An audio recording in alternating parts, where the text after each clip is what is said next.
seeing me sneeze.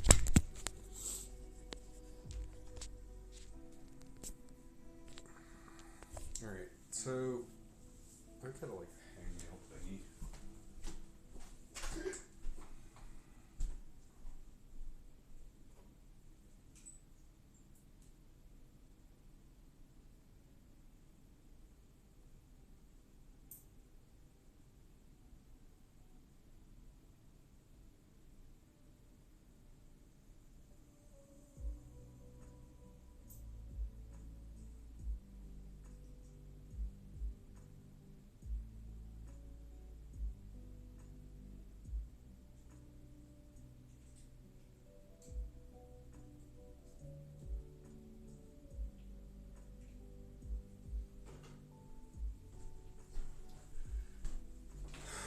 So I got to figure out what book these notes even go to, because like I was like partway through before I just got distracted. Well, not got distracted, got interrupted by a bajillion other things. I'd assume that I was working on it in Google Drive.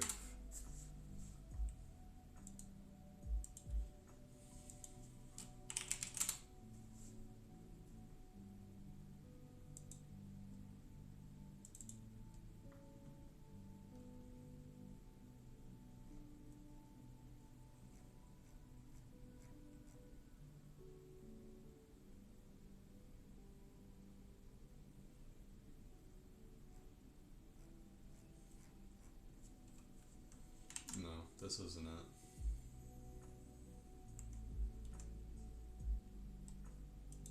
Why do they not have this sorted by date modified?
I think I found it. Yep, I found it. Okay. I kind of want to just get these in order, at least, so I can store them easier.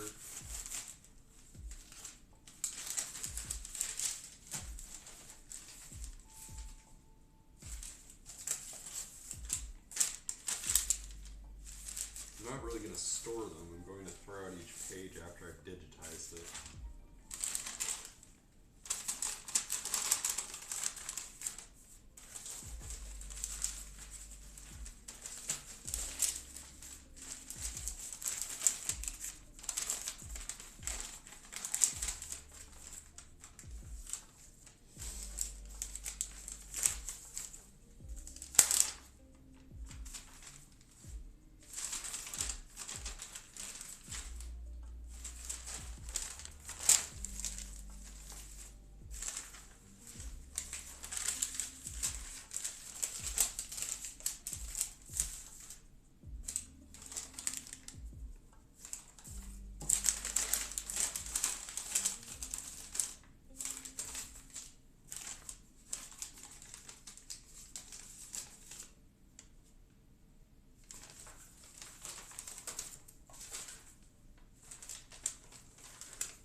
46.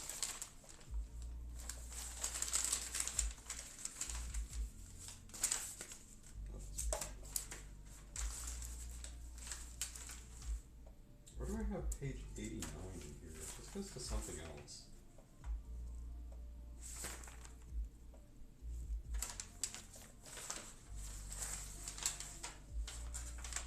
Also missing pages 8 and 9. Oh no, okay. I see what's going on. I glued these together or something. Or spilled something on it. Alright, let's see if we can find pages 45 and 46.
I was afraid I would have to like find the book, retake notes on it.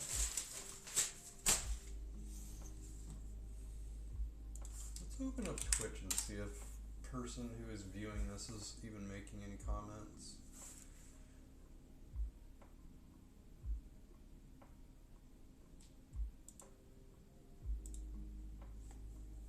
No, I'm not seeing anything.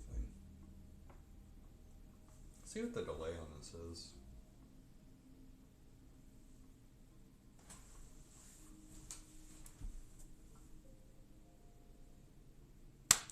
Two, 3, 4.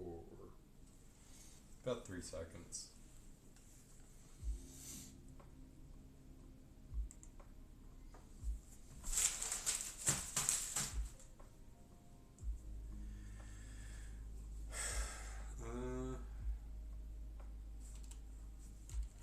Have a bullet point there.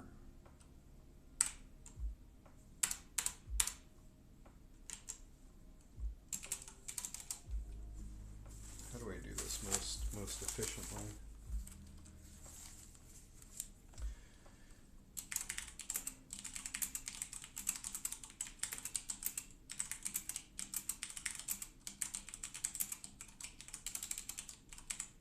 What does that even mean? Your short film is only as good as your feature script. I don't think that's necessarily true. Like, cause,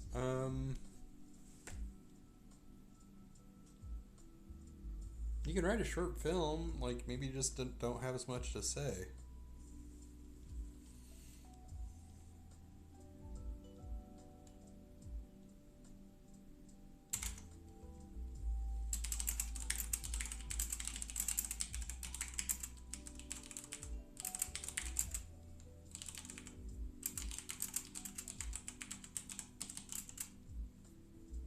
you don't have a second script, your short film is worthless.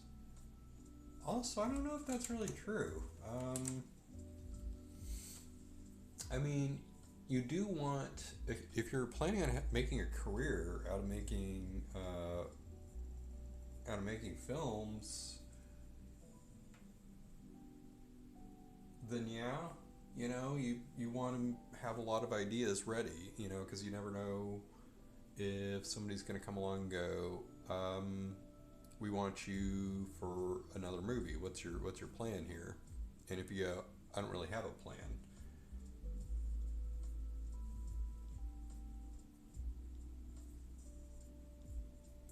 Whatever you come up with on the spot probably isn't as good as what you've been working on with your short film for however long you've been in production.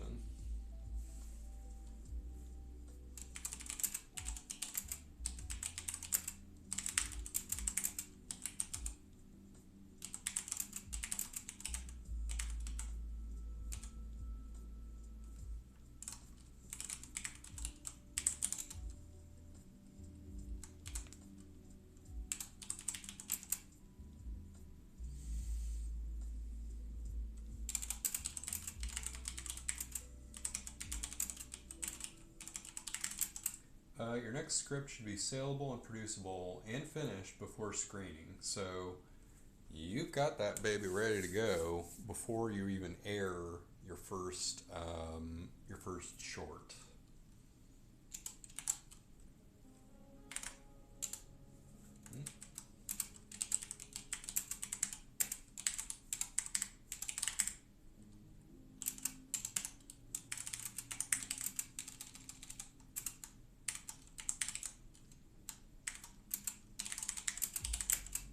Always be writing. You must finish it.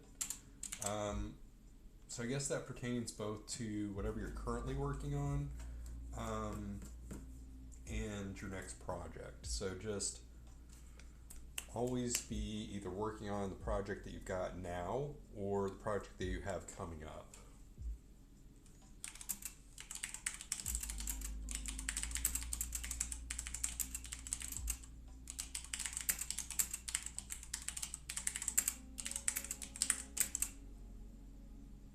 20 minutes of writing every day is better than waiting for inspiration any day.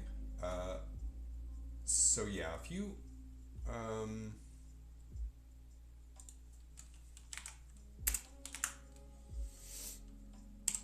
if you're like waiting for writer's block to ebb away,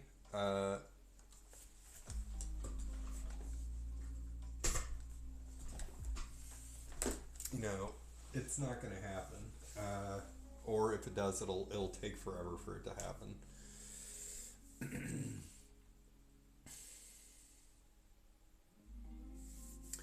You're kind of forcing writer's block to go away if you just write something. Write anything. Write something bad. Keep it to yourself. Don't put it out there. Your finished product is going to take months of work or years of work, to produce something that's actually good. Your filmmaking is a craft.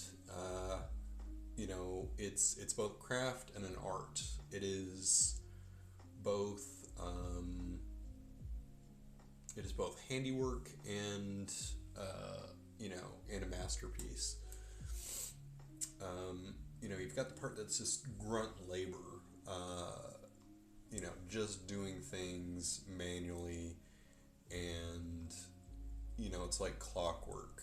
And then you've got stuff that actually requires, you've got the heart of it. You've got some message that you're conveying. That actually has to do with life. Ideally, I think.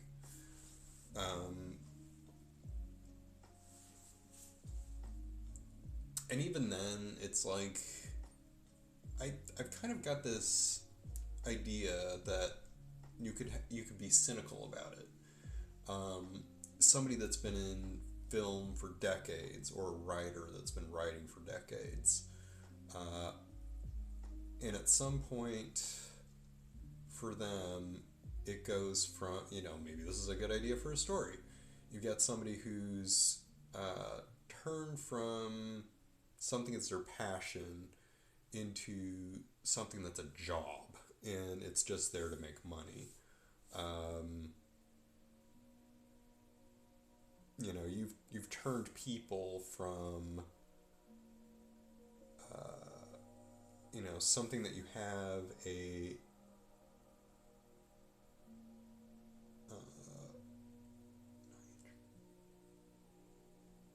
implicit connection to,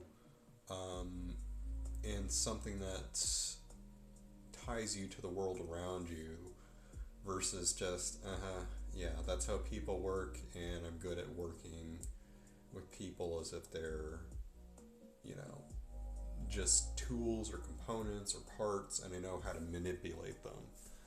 Um, it's just like, hey, so you're a plumber, right? Tell me about your life's work. And the person just has no passion for it. They're just like, it's my job. I'm good at it. I know how to do it. I don't give a shit about it. It's,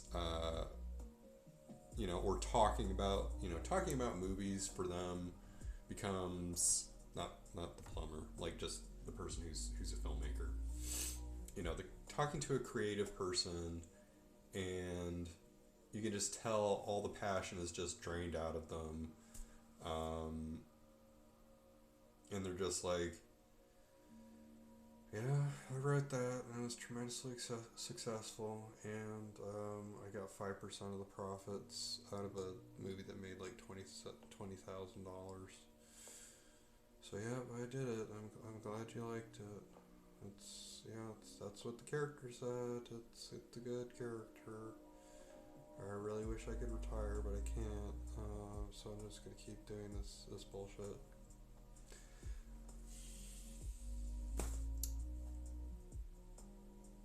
I still want to make movies. I wish I could do that. I just, my perspective on it has shifted, and I think I'll talk about that some other time.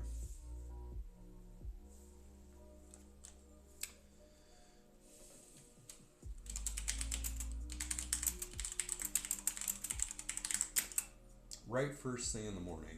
That isn't happening. I am not a morning person.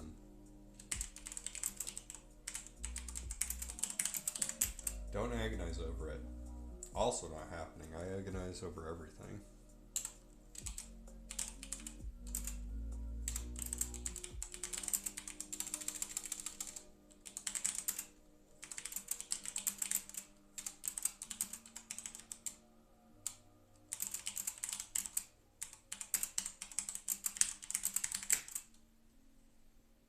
Right, whether you want to or not, or feel like it.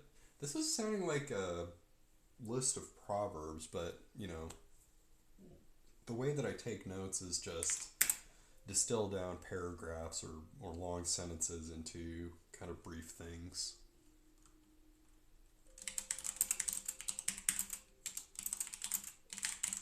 Time is made, not found. That's a good one. It's catchy.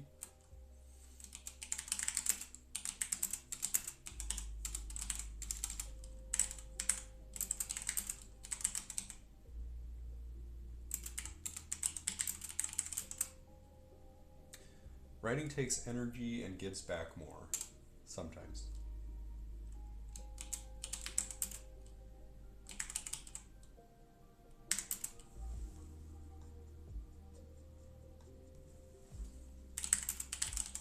Write during lag times.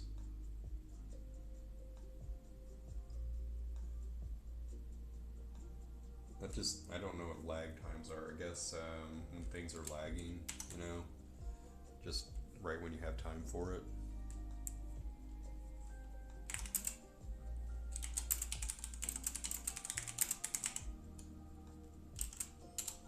Write in a room of your own.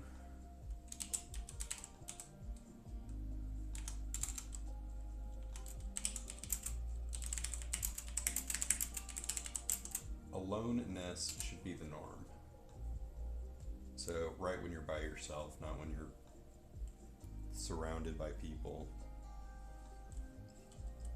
So you gotta just be okay with being isolated, or being just by yourself for some time. Like, just it should be something that's this private. I got a follower. I don't know if they're actually a real person though. So one follower person, you're gonna have to wait a month to engage because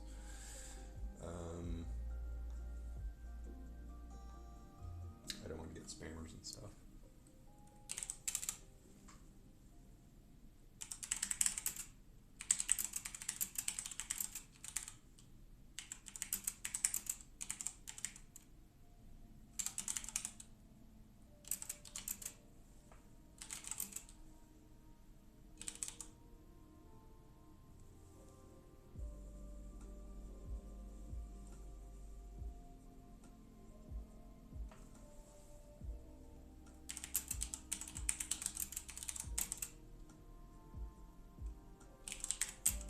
Stay longer than you think you'll be welcome. If time accepts you, stay. So just, if you have time for it, stay longer. If you feel like you're not engaged, I guess just don't keep writing.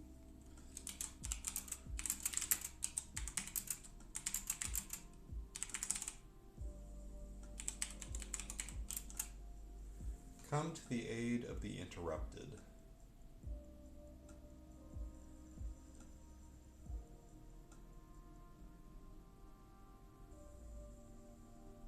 So I guess don't really hold a grudge if somebody interrupts you.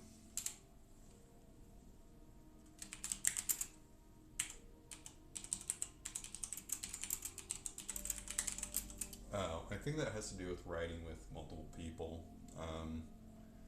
So try to give somebody else a hand if they're constantly getting interrupted.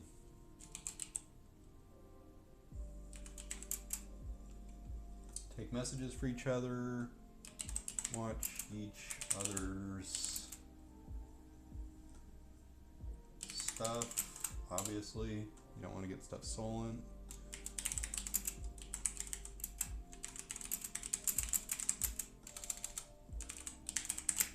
Limit cell phone use to the outside, obviously.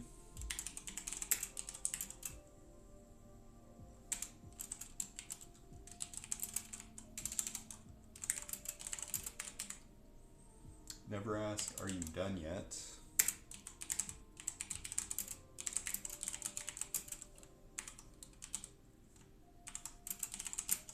Celebrate when someone is done.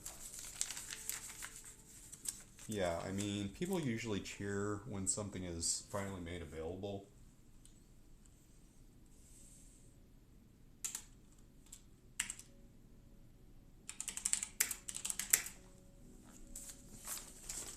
The writing on this is faded because it got water on it.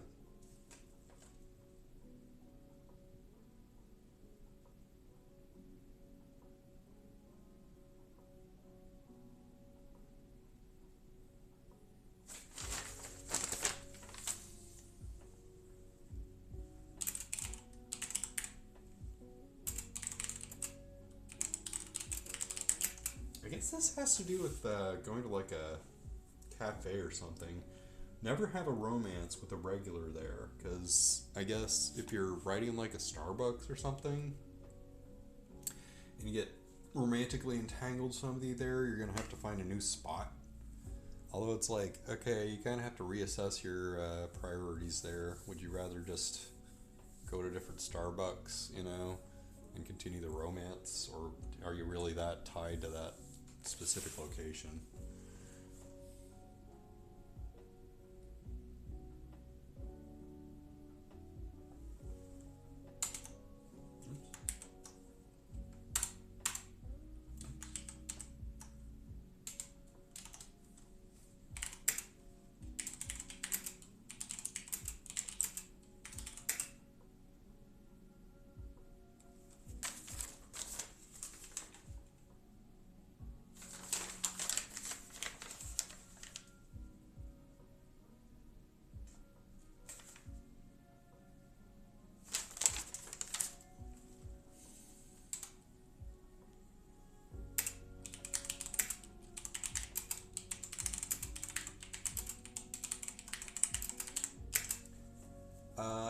Don't read what you write until after you've written it.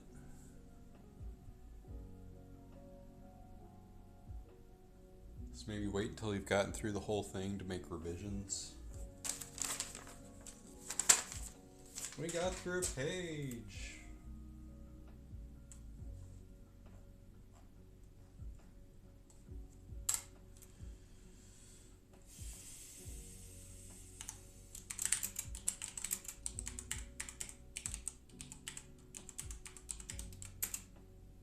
How do you spell simultaneously? I think there's an E there.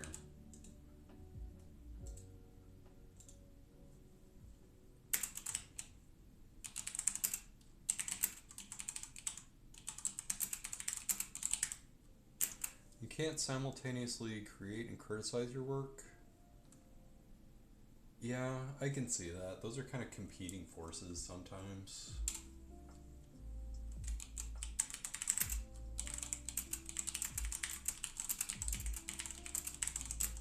Writing shows what you know and don't know. Yeah. Part of the thing that kind of holds me back from, even when I'm just thinking about like, hey, what if I wrote something, is just how little knowledge I have on a topic. And what has ended up happening is I have over the years tried,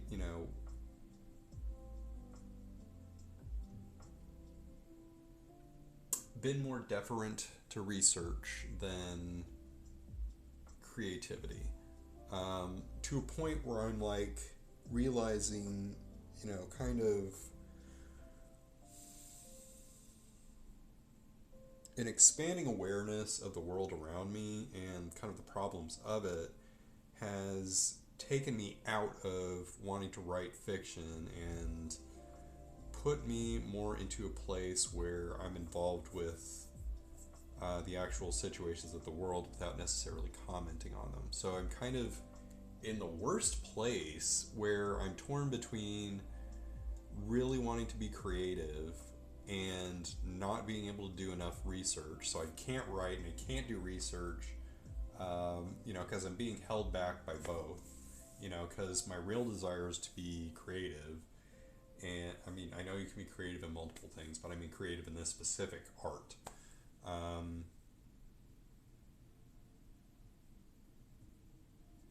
Versus the problems of survival and, the problems that I think take a higher priority in the world at large. Knowing where I'm needed most and what it is that I need to do more than anything else.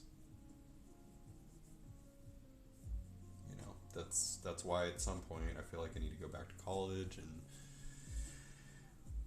probably like go into computers just so I can make money, so I can survive, and just, me doing research thing, like medical research, is just probably never going to happen, even though that's really what I know the world needs more than anything. But it's just like, I'm not going to ever get to the point where I can help the world. I'm just always going to be underwater, trying to survive, trying to swim. I'm just never going to get to the surface, hardly. Like, I'm at the point right now where I'm drowning, can't even get to the surface. I'm just struggling to get to the surface before I can do anything else. The actual point of treading water would be if I get a job in like computers, like some field in computers.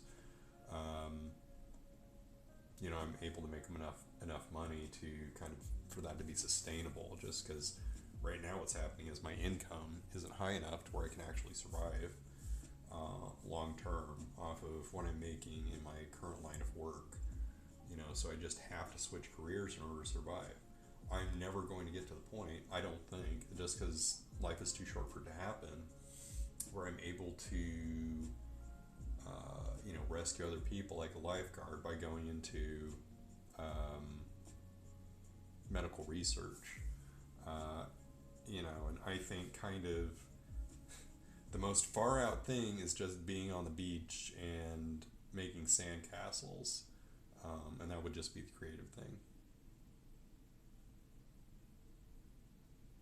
I just really miss it.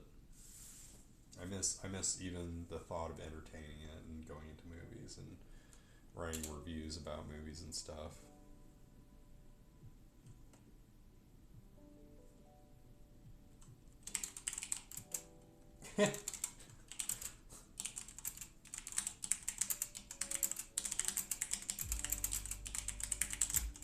Don't stop yourself from going off on a tangent. Knocking that one out of the park.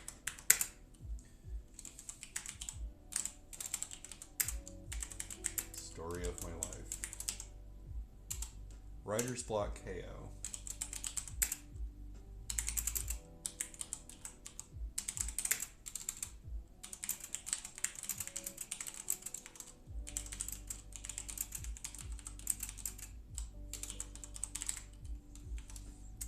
Write for a specified period of time. For example, while pizza is cooking. Remove the goal. So if you remove the goal, you're taking pressure off of yourself.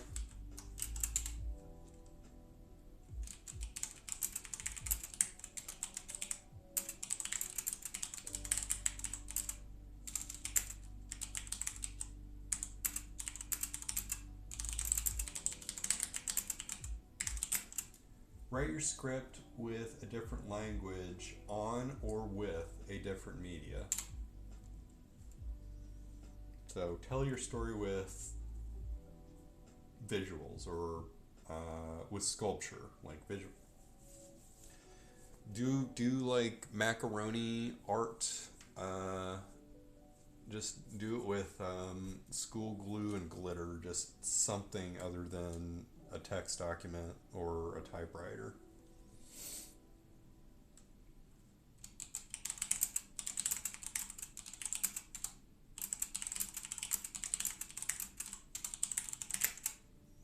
Write what you want and not what you should.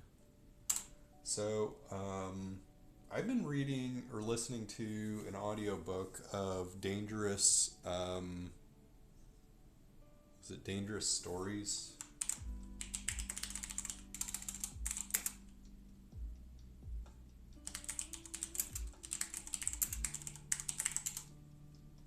Dangerous Visions. And, for the time, those were very, experimental stuff. And a lot of it was transgressive and way more violent or gory or gross than kind of what the popular science fiction was. And, just kind of breaking out of what the norms were. Like, I don't know what the next reinvention of storytelling is going to be, but I think whatever the next breakthrough is, it's going to be from people writing what they want and not what they should. Because usually what you're writing as a should is going to be something that's conforming to the norm. You're writing in a genre rather than just writing a story. And maybe you're not even writing a story. Maybe you're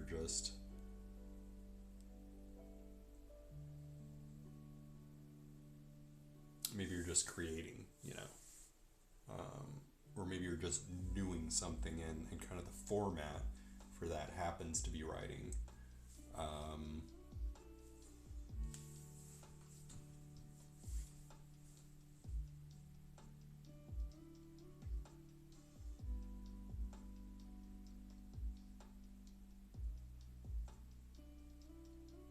There's an incomplete thought in there somewhere.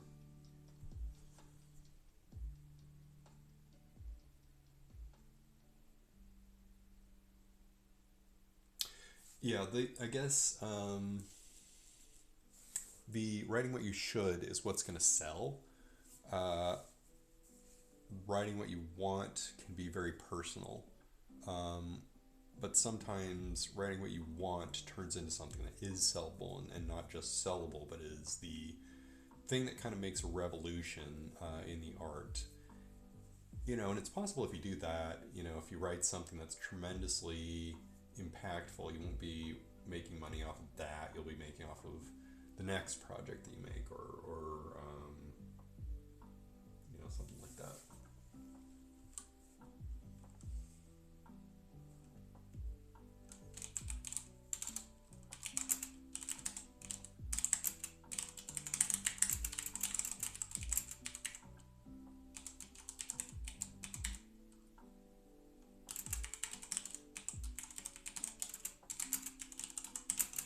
Write somewhere different in the most unexplored, underexplored place.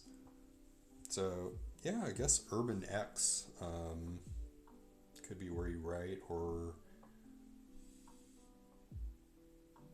I don't know, under a desk in a cubicle in an office building. I don't know. Just not necessarily someplace that other people go to for inspiration.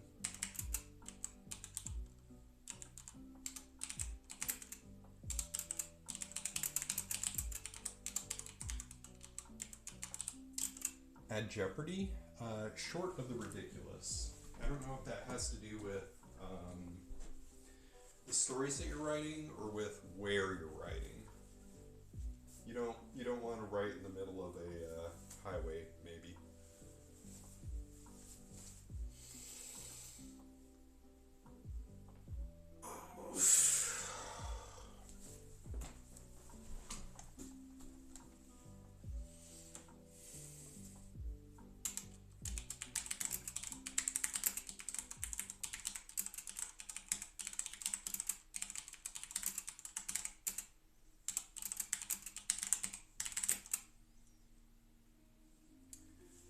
Write without stopping, correcting, writing over, or reading. Yeah. That doesn't mean stream of consciousness. It just means you can edit stuff and kind of concentrate on the media that you're writing in after the fact, after you've just gotten it down on paper. Because you're trying to just communicate the idea, whether or not it's, correct English and everything you can work on after the fact. You're just kind of writing something down on a post-it note, practically.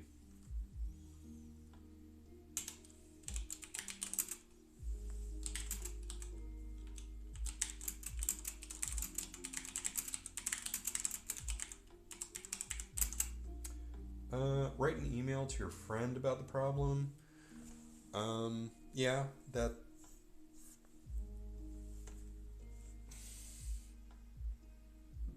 kind of the talking to a rubber duck method of writing, where you're just, as soon as you explain it out to somebody else, the problem becomes manifest, because you realize something that you're missing that might be very obvious about a problem.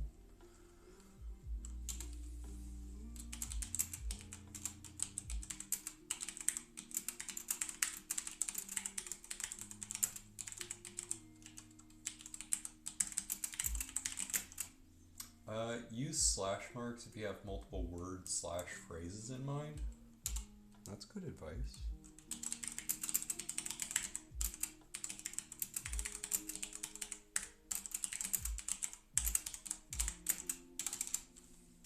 Call a friend, tell your story, and tape it. You'd have to have a very patient friend for that to work.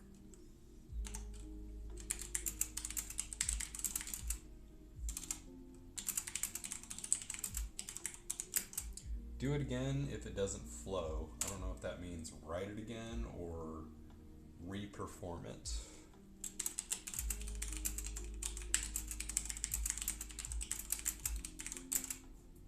Have your friends tell it back to you. You would have to have one hell of a good friend for that to be the case, because now you're having them write the story or kind of evaluate it.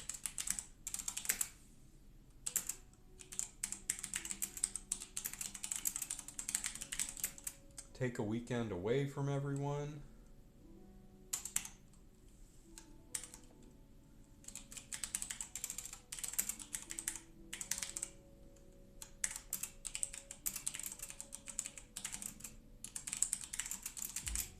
writing colonies are an extreme version of it.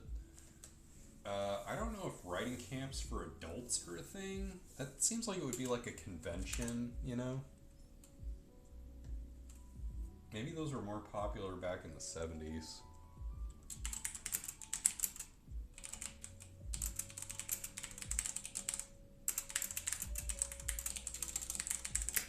Note what draws your interest in the bookstore.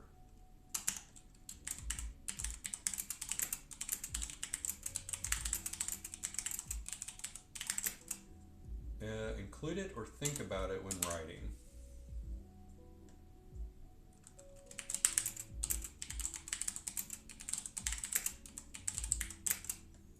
Take a limited reading break. I don't know what the balance between reading others' works and reading your own is. I think probably the best tactic is to just read a ton. When you're reading a ton of different stuff, the chances that you've accidentally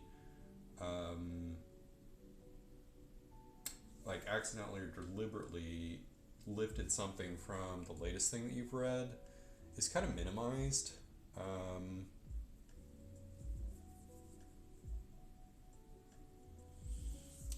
Harlan Ellison was talking about how he accidentally, one of his friends accidentally took the exact same story that he'd read like years and years ago, and made a story out of it without even realizing it. And then he realized, oh, that was a writer that I'd read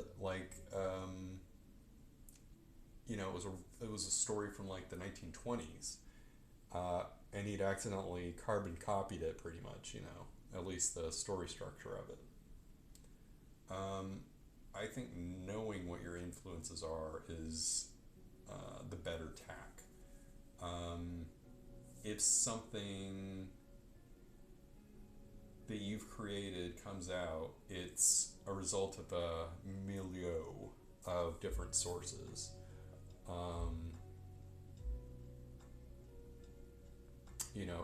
It's something that's new, that's been synthesized from a bunch of other things to a point where you can't tell exactly what source it came from. Maybe you can say it's combined from other sources, but at that point, it's so divorced from each one of those things, that it's unique and indistinguishable. Not like freaking AI, where it's just a literal photo composite. In that case, nothing is new about it. It's all there. You've just blended them together. There's nothing that's been added to it. You just superimposed one thing over another, and kind of made a vector between two. Ow! I just poked myself in the eye. Okay. Take a limited reading break. Read a good book. Well written.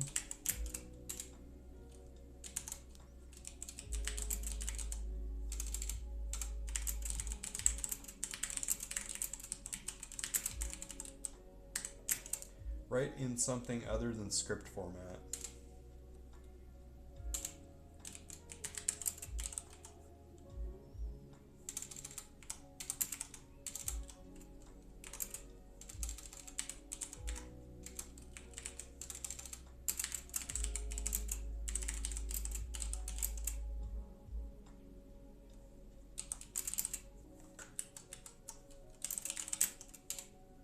Write 2 to 3 hours max at a time. Yeah, if you do something too much, too soon, you're going to get away from it. It's just like, exercise. If you do too much of it all at once, what's going to happen is you're going to get burnt out and you're not going to want to go back to that thing because you're going to be like, yeah, in order to do that, I have to do that 2 to 3 hours. I can't just do the, 20 minutes or something.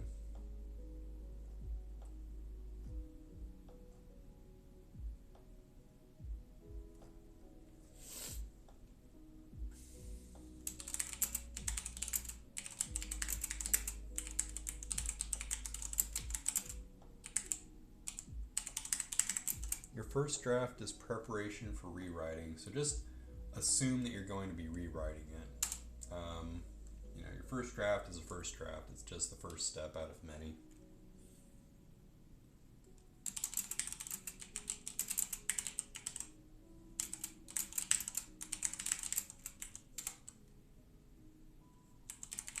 If you draw a blank, do an original plot. So just start from scratch.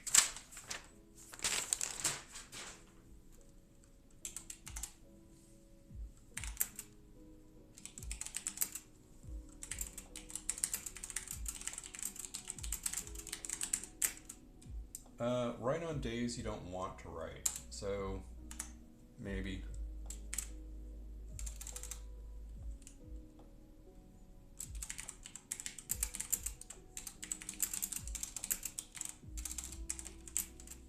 Write on days you don't want to write. You'll do just as well. Maybe.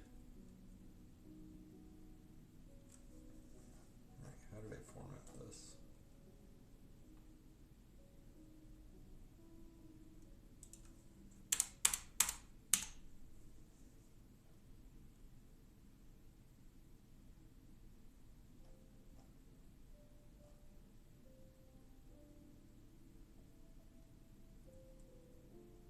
I did not.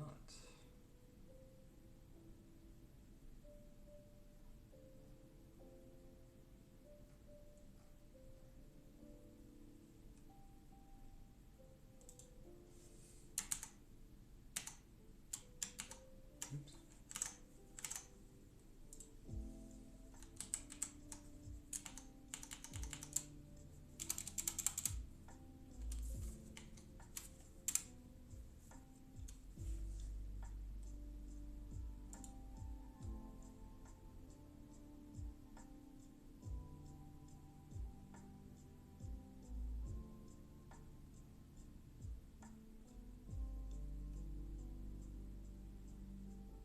How do we decrease indent?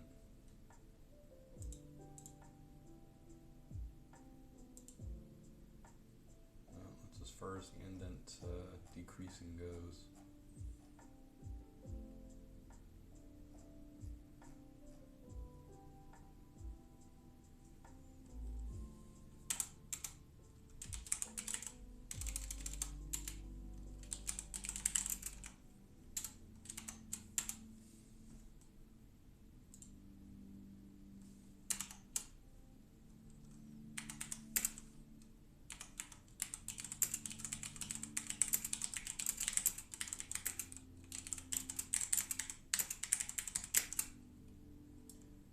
Three-act structure isn't the only way, but it helps.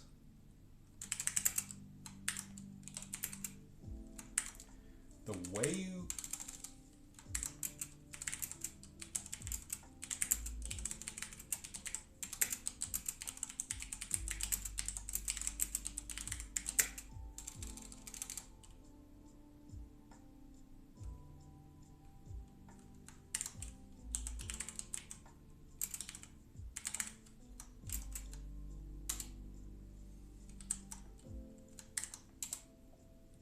way you tell the story is as important as the actual story.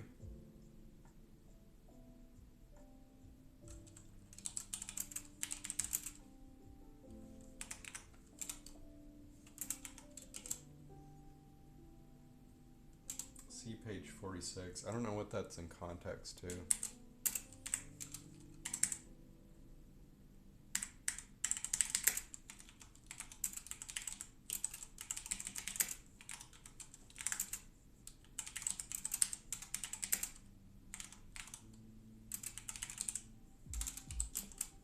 Beginning 1 to 20 minutes, middle is 40 to 60 minutes, end is 1 to 20 minutes. So your movie's going to end up being about 100 minutes long. That's feature length. Feature length is kind of just 90 minutes or more.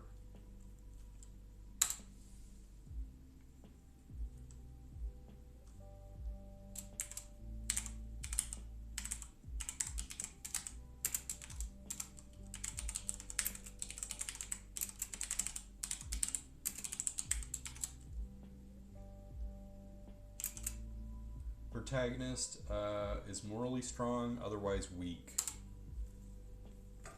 Kinda. You'd have. I mean, this is just the basic thing. This is typical story, three-act story, or way that you tell a story. You know, you can have all kinds of different variations, but just this is the kind of the usual thing.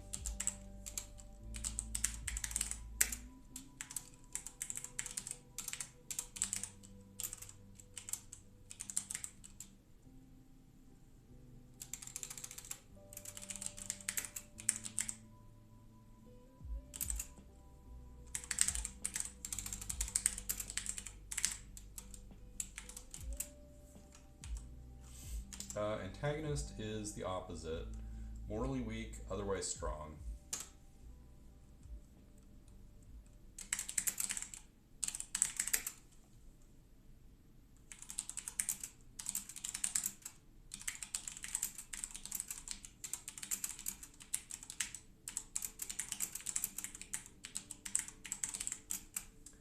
The starting place is where something goes out of balance for the protagonist.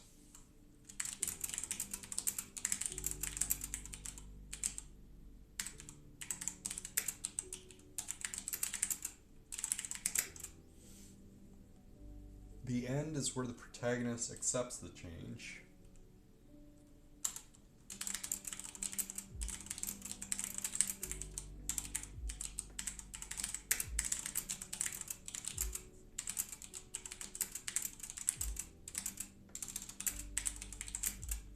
The moral comes from the protagonist going from what he wants to what he needs.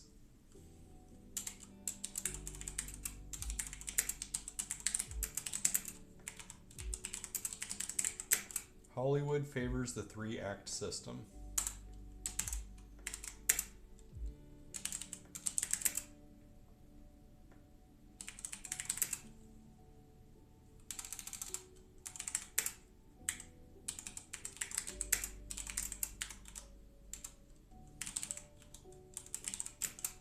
Take story meetings with 8-year-olds. They are frank.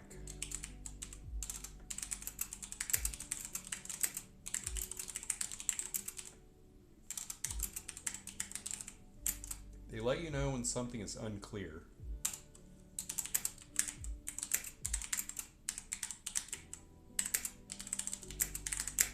It helps with editing stuff out.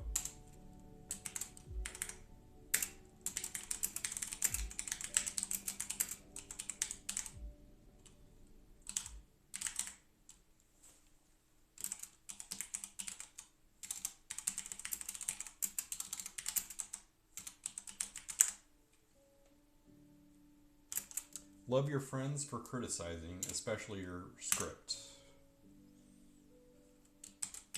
I despise people who can't accept criticism. They're the dumbest people on earth. Scripts are blueprints, not detailed. Kinda? I mean, there's a lot of stuff that happens along the way in between a script going from a script to, you know, something that you see on screen. You know, everybody thinks they're a writer, and sometimes they are. You know, sometimes the actors will bring something out of the script that wasn't in the script, but, you know, in spirit was there in the script the entire time. You know, they plus something.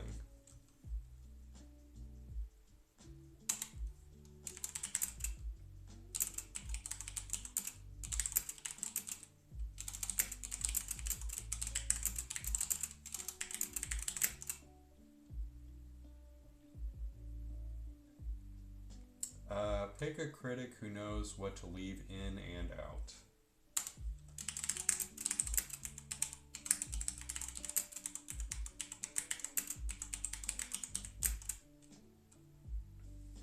They're professional opinion critics. Find them in trade magazines, etc. They charge $50 to $500.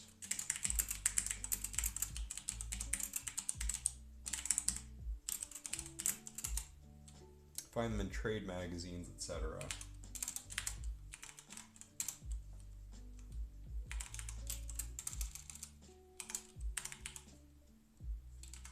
They charge $50 to $500 plus. Yeah, I would assume that you'd have to be somewhere very close to the very end of the writing process, or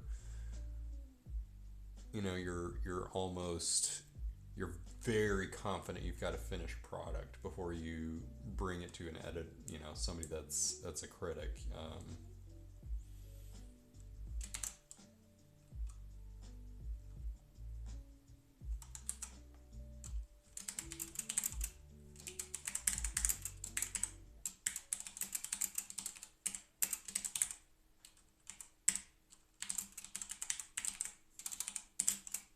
Go to Robert McKee or Sid Field's seminars. Who knows if they're retired or not? Who knows if anybody's actually written about their seminars? It's kind of dated information.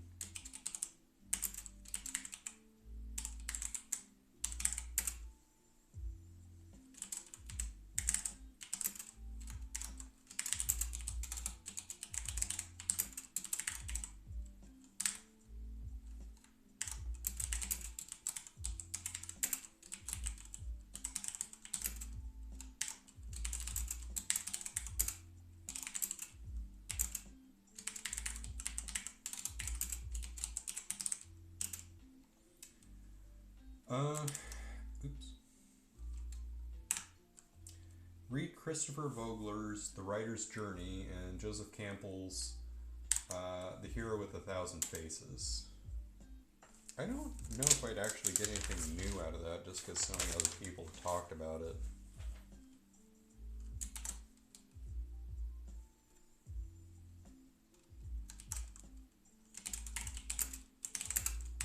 I've never heard of The Writer's Journey, though.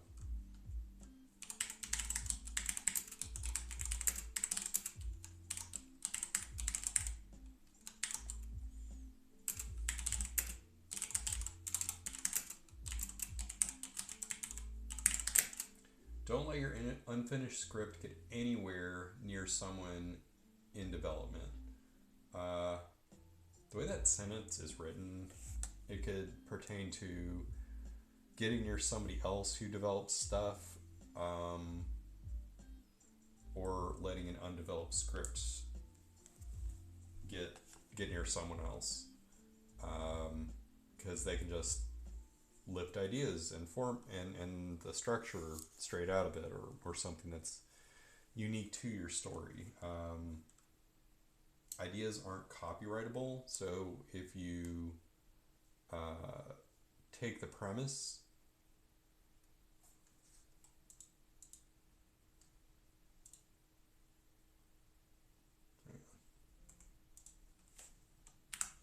I went through all the way through that playlist.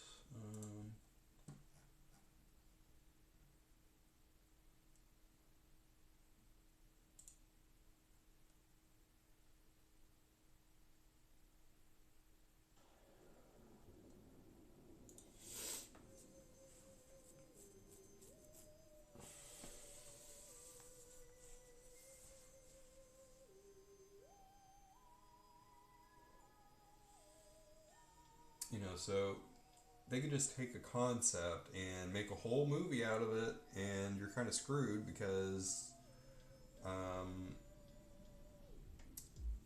the way that copyright law works is something that's that early in development isn't really protected in the same way that other things are, because you haven't filed it with the Copyright Office and stuff.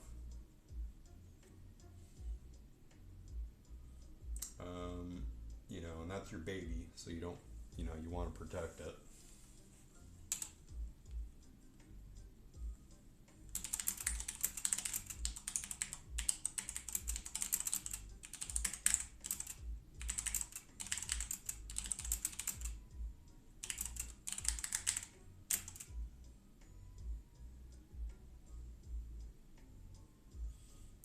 If you get feedback from a reader, then don't have it in writing. I don't know why that would be the case. I guess potentially that email, you know, somebody could take the contents of that email and kind of deduce things about the plot of the story, and then the plot gets leaked and everything.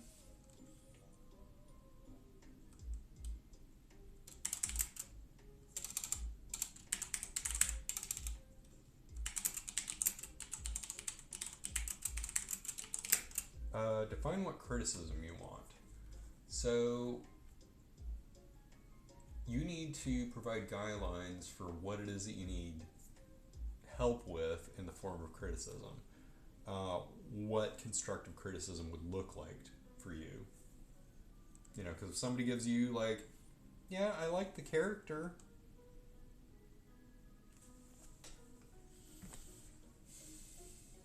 you need to tell them exactly what it is that you need from that person.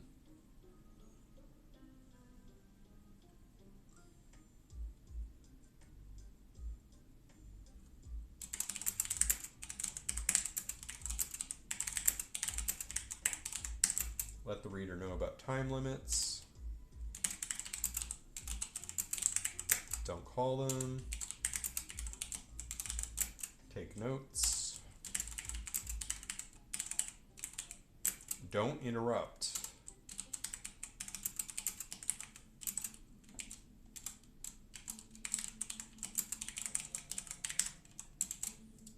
Agree or say, that's interesting. So you don't want to be negative, because you're never going to get criticism from them again if you're not, or if you're negative.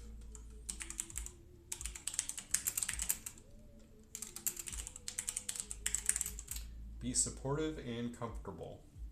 So be comfortable with criticism.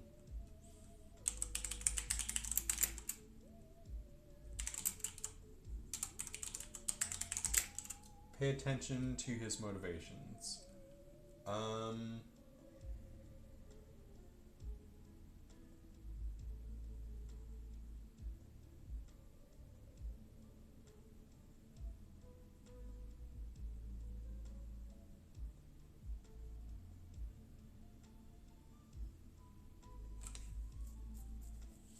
So different people are going to pay attention to different things. You know, so some motivations are going to give you a different angle on the criticism that you've got.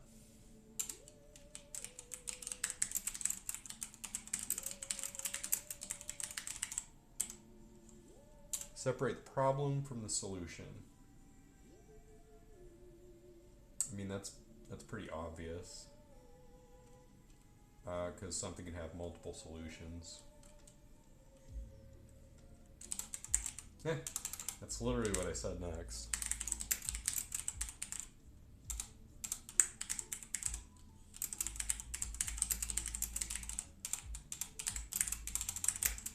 Solutions are multiple, problems are finite.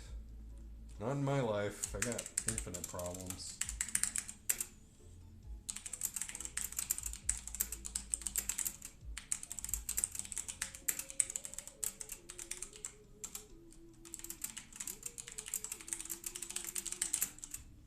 There are only a few ways to tell a story well.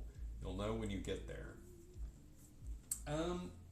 Kind of. I would say that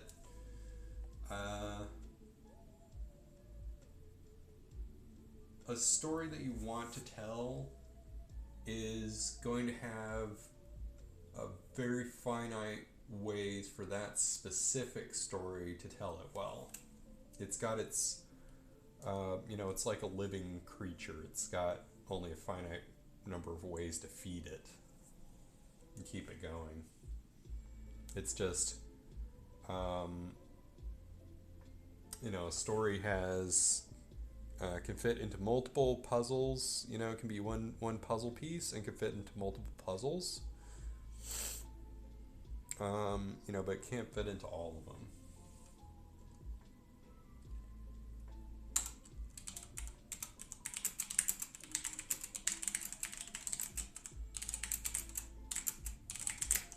Spot the point where things start to go wrong.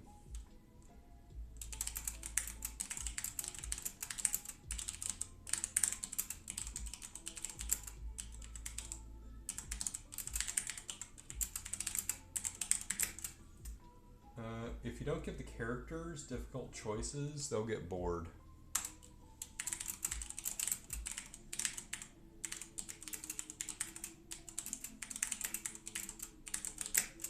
You'll have to continuously play by your own rules. That's a really important one. Sometimes, like, movies have a twist, and the twist doesn't work with the structure that they've built up to that point, and then you have critics that are just going to tear your movie apart, you know, for not being consistent, internally consistent.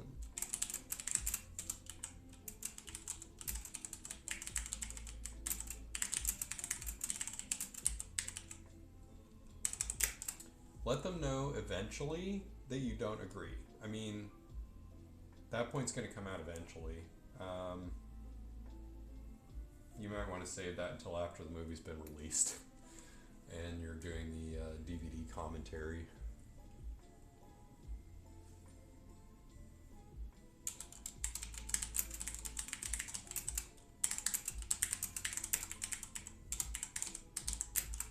Offer solutions, but make no promises.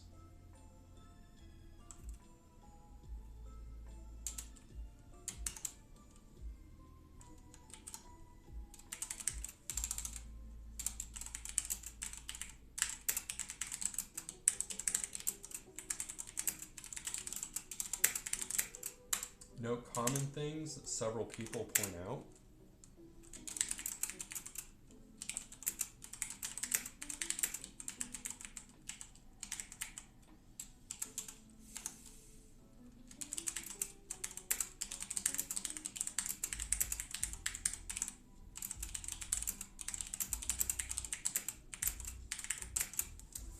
When you first start the project, write what it means to you.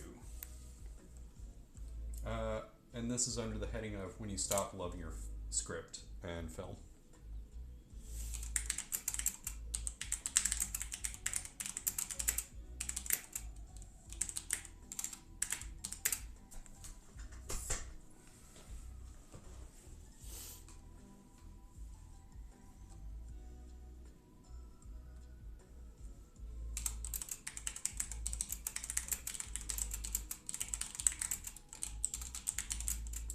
Work on another project for 2 weeks, unless you think of something major.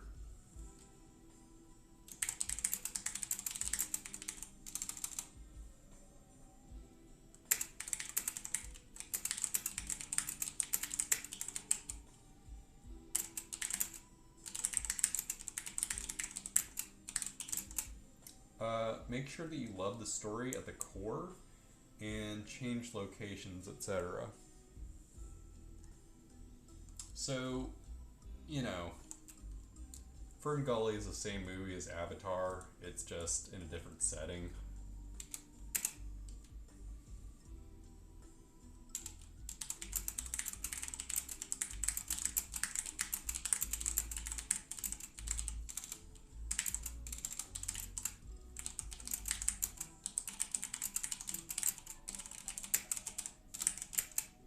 If you don't love the story at the core, then pass the script off to somebody else. So yeah, you're not, that happens all the time.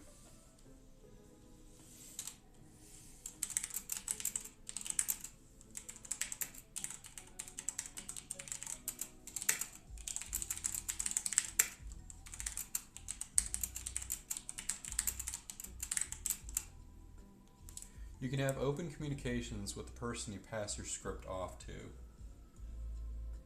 Yeah, I mean, you're not permanently getting rid of it, you're just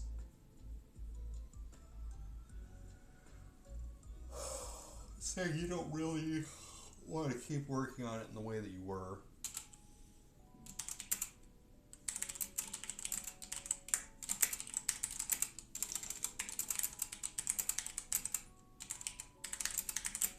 If you can't find anyone to take it, forget it. So if you don't care about it, nobody else on earth cares about it, then why do you keep bringing it up?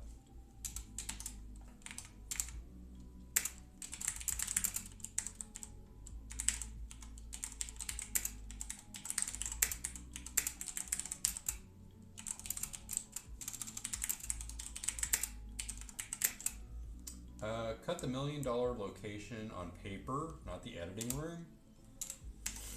So just keep it simple, stupid.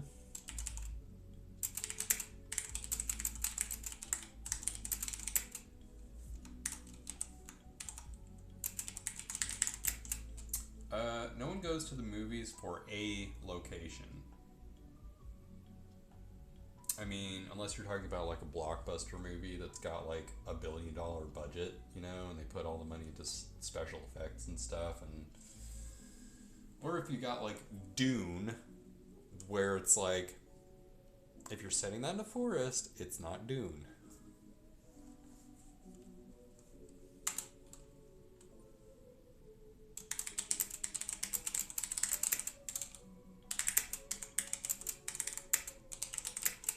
It's hard to get the feel you want.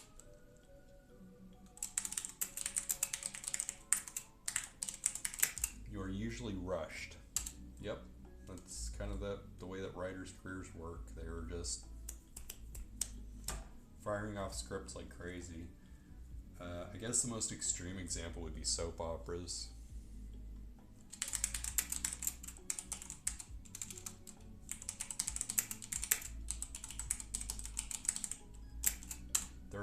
There are expenses for accessories.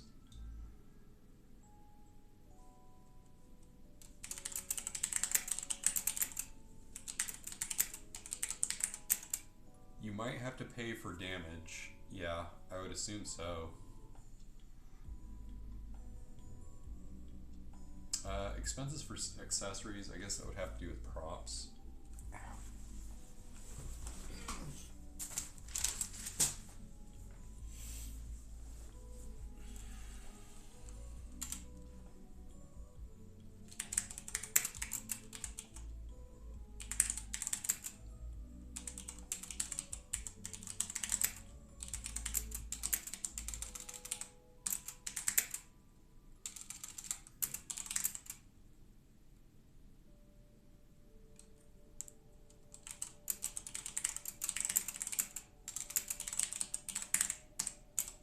Rely on exterior establishing shots with no action and no characters.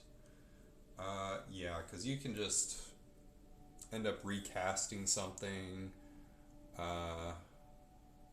or changing a plot element, but like, you know, if you just got a static shot of a building, then there's really not much risk there.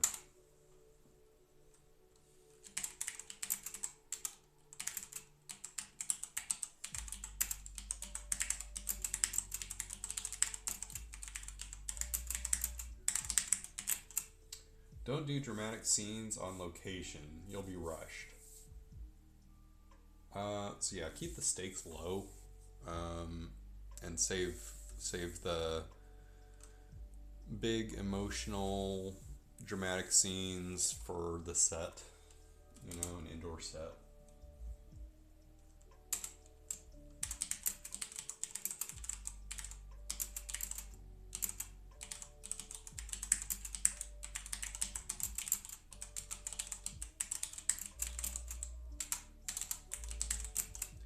Use still photos in a dissolve sequence to establish the past.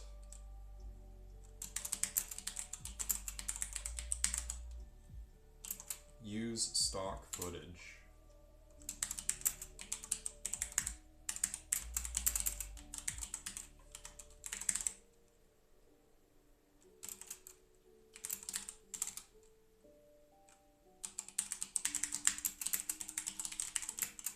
Use dialogue or voiceover to establish a location.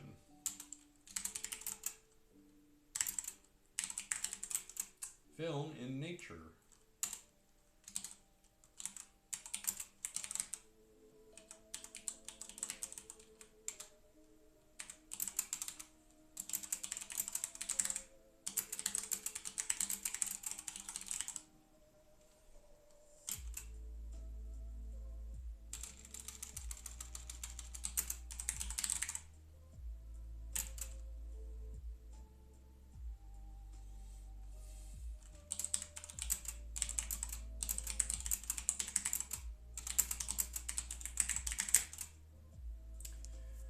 shoot parasitically when others are using location.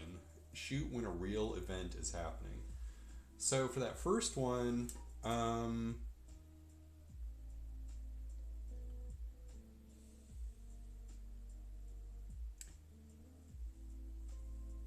that seems like a good idea. It seems like a logistical nightmare almost, but it's a good way to save money. So if you're having to close off a street for a shoot, and the first film crew is done within, the morning, and you could just shoot there in the afternoon, um, then you've only got that street, you've only got to make those arrangements once, and it would probably be cheaper. You'd maybe have to, you'd be able to get a discount on permits or something.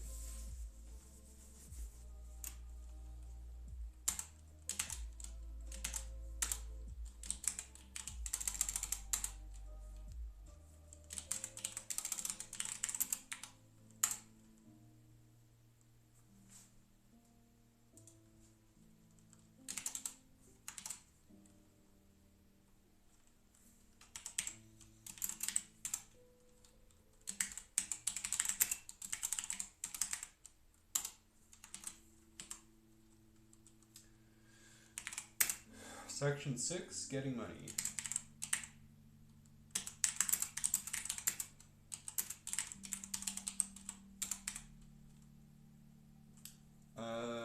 Financing is not a conspiracy.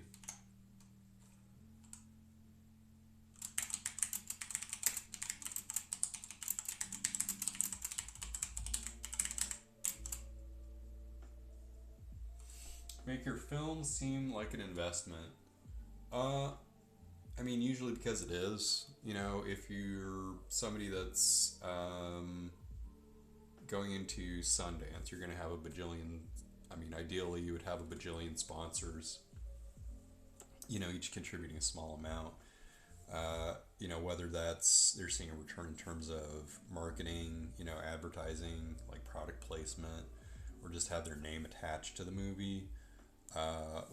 At the start of it or at the end of it, and made possible by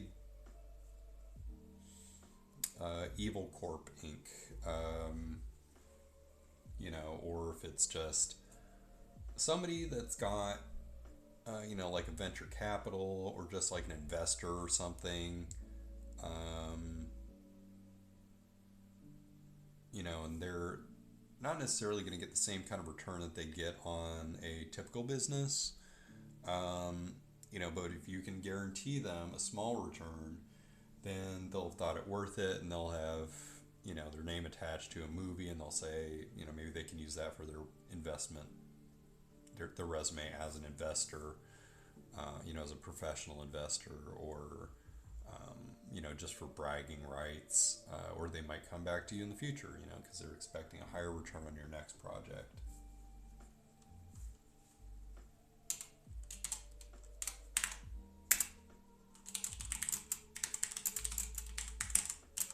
Locally at least,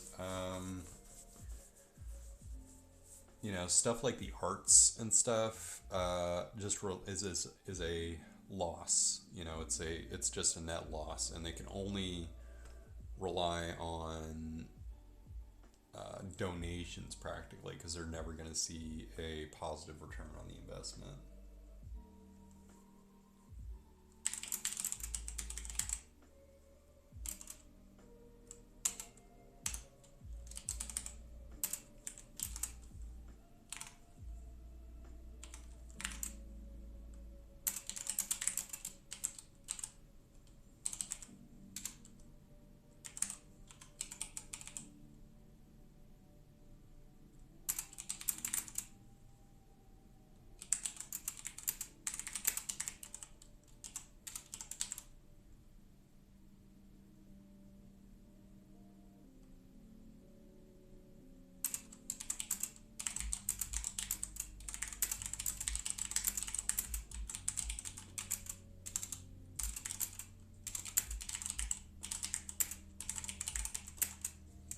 Yeah. Okay. So See page 57 through 58. Wait, did I read that? Think like the buyer, not the seller. See page 57 to 58 for the hassle-free way to set up your film. It ends with you not having any creative or financial control. I mean, that's what you're trading off for getting money. Uh, you're letting somebody else dictate the terms of what it is that you're making. Um, that includes the return on the investment, but it also includes like executive meddling, or what others are going to permit you to allocate your money towards. It's like you have to beg for permission to do something in your own creative work. And that's where it just stops being, for me at least, I can see that just becoming a way to drain out your passion.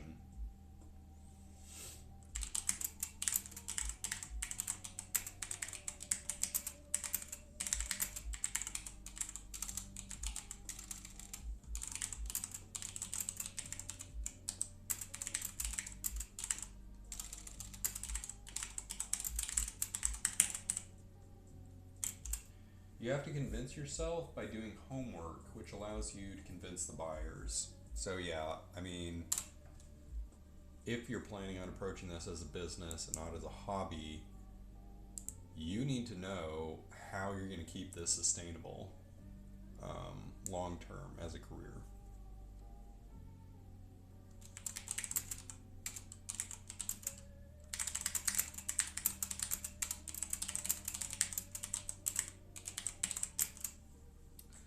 Plan who's going to buy it and work backwards. Just on a complete side note, not even related to that sentence. So Baxter Avenue Theaters in Louisville is closed and it's not going to open back up. And that was a place where local independent like movie creators were able to screen their films, and now that's gone. And I think the only place probably locally where you can do that now is at U of L.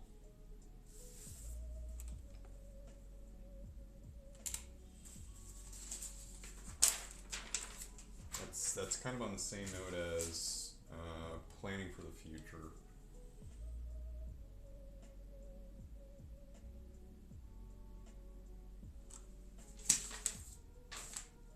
I don't think this goes to the same thing.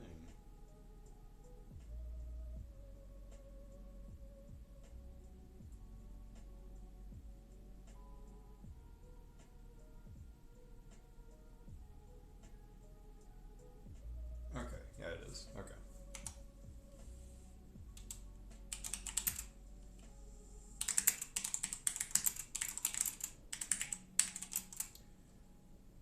Rent the videos in the genre.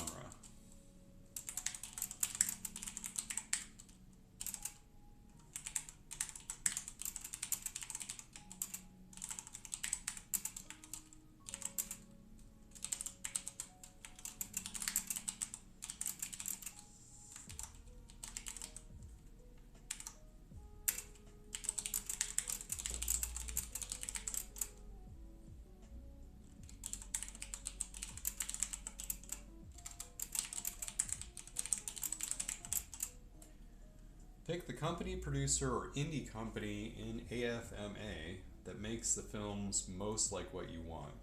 Contact them and research them.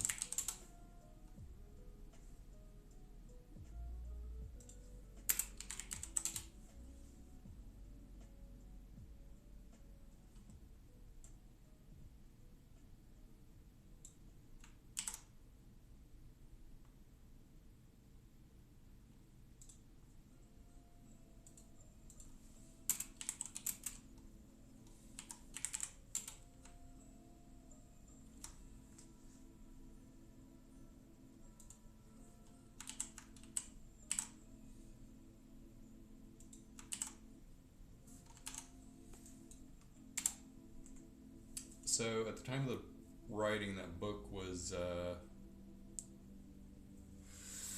called the American Film Marketing Association. And now it's known as the Independent Film and Television Alliance.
I guess around 2 o'clock is when I'll do the whole trying to get my car, like the dry run of trying to get my car out of the street, you know, trying to make sure I can actually leave.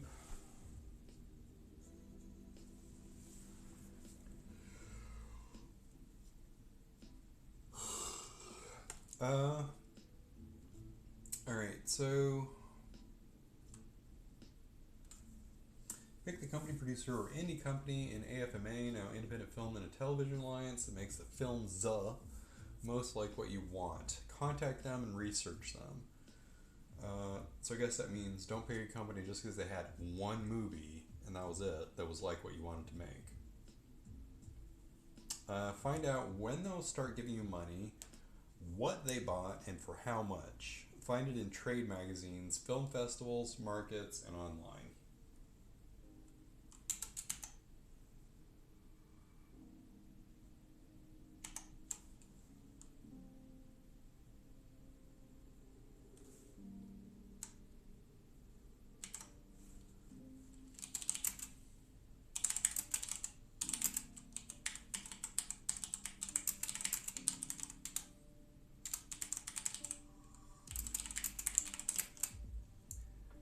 Find out what their successes and failures were and when.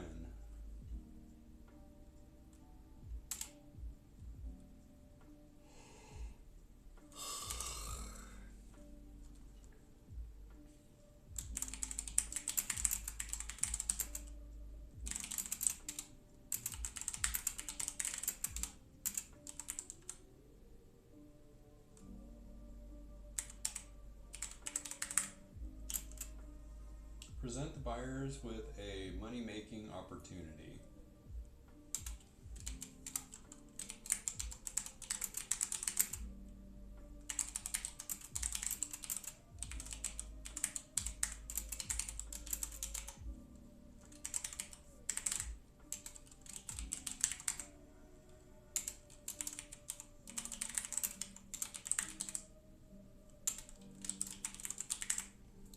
Reflect their needs with a strategy for budget, casting, production values, and scripting.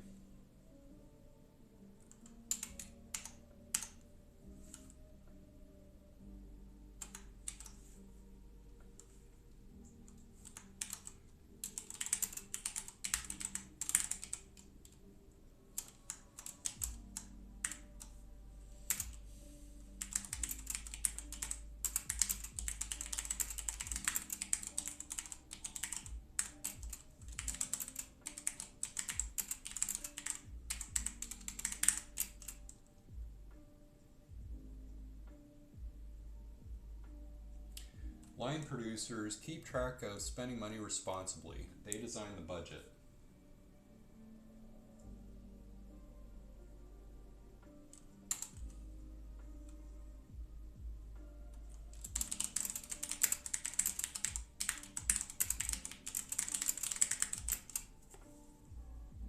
Have your line producer meet with theirs.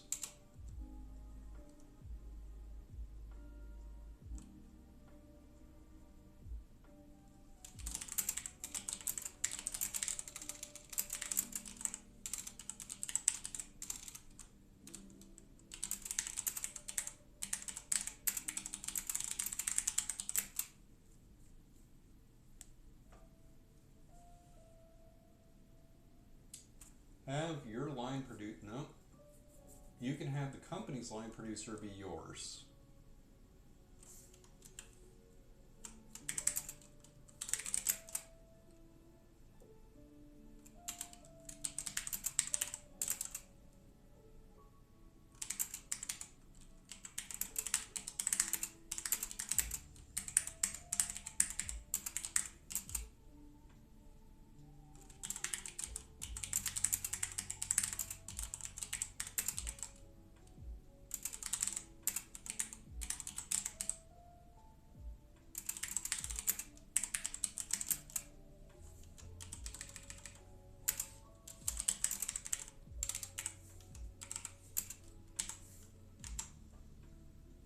Ask him if he'll budget it for deferred pay. Have him contact the budget company and other producers on your behalf. So yeah, they do this for a living. Delegate.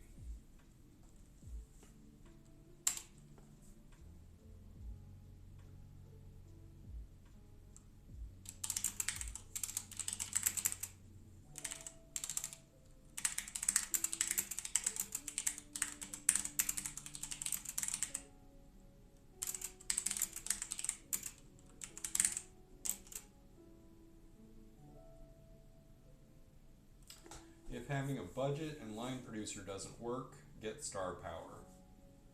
So that could have to do with getting a popular actor, director involved.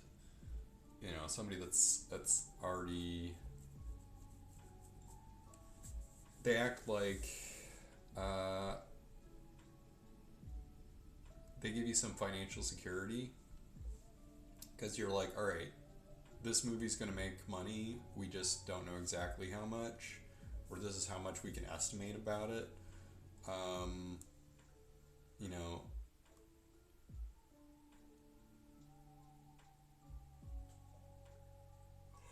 or I guess it could be somebody that's. Yeah, no, I think that's what that means.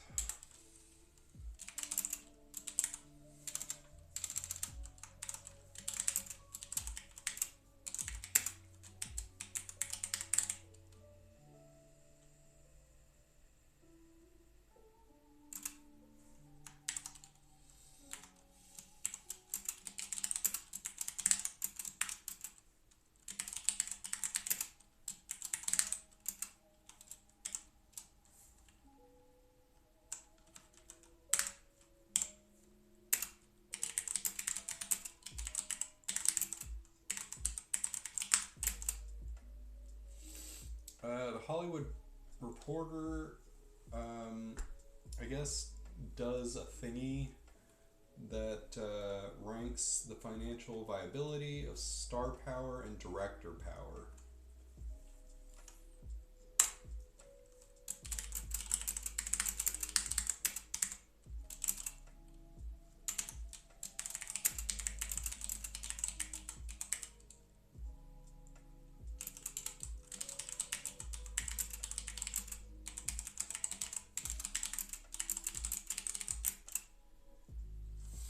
You can get a star if your film is financed and financing isn't dependent on the star.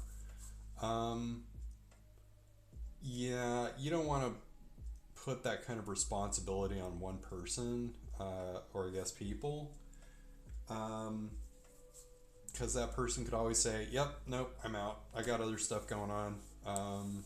This movie isn't going to make what I thought it would make." So don't rely on the star for that. On the other hand, if your movie is just kind of already a given that it's going to be making money and stuff, I'm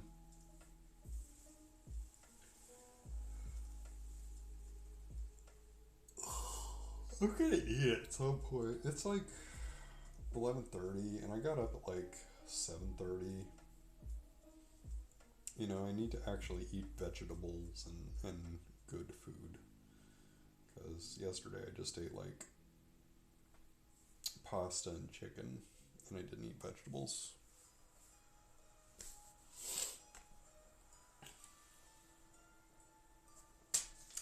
So yeah, on the other hand, if your movie isn't dependent on it, and you're like, all right, we've got everything we need. By the way, do you want to be involved? They'll be like, yep. I don't want to get something that's financially unsteady. Um, you've got a better chance at landing a person who will want to be involved. Like, nobody wants to be involved with financial train wreck.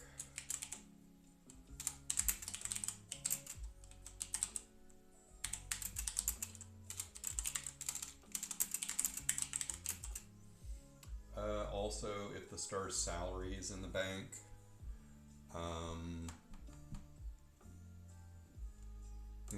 it's like, all right, I don't have to be worried about whether or not I'm going to get paid.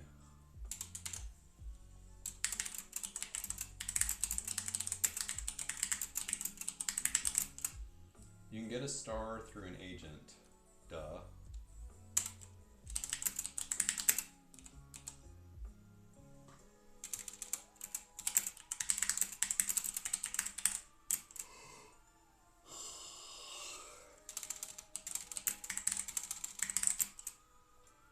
An agent might be a manager.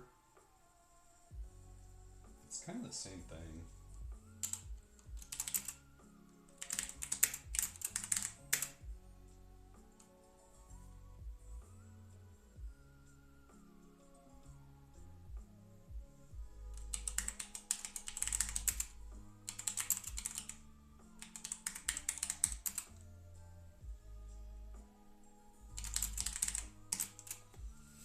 It helps to get agreements from foreigners for stars. Yeah, I would assume that stars in the U.S. are more in demand than stars from, like, I don't know, Zimbabwe or something. So I guess you got to kind of exploit that difference in power.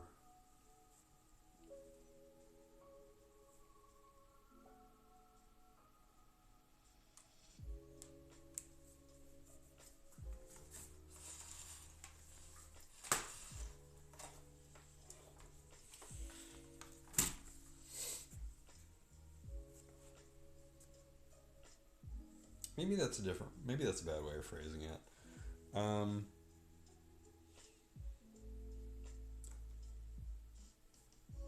Chris Evans is probably going to be, pull more star power than somebody that's a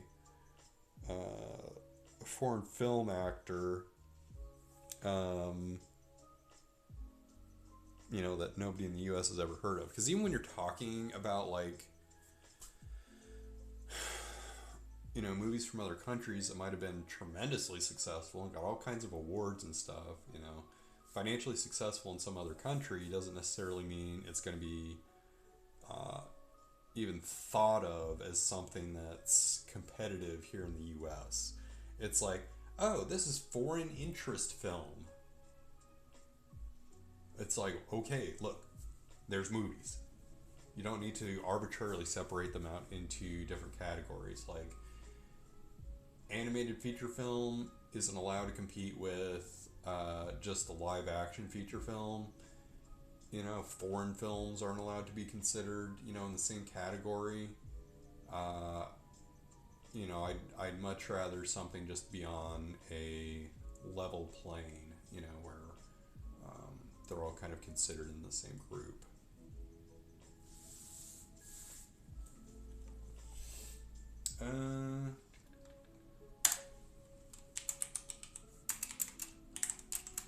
Pass equals no.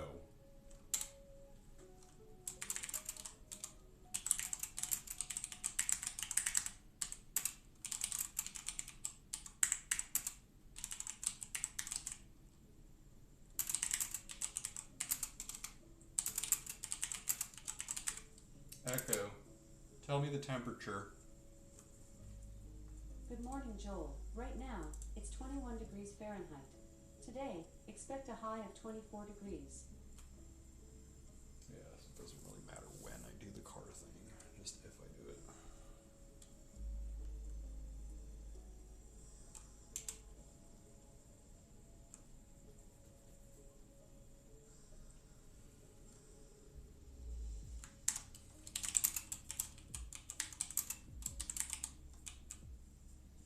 can do arrangements with foreign companies to lend money.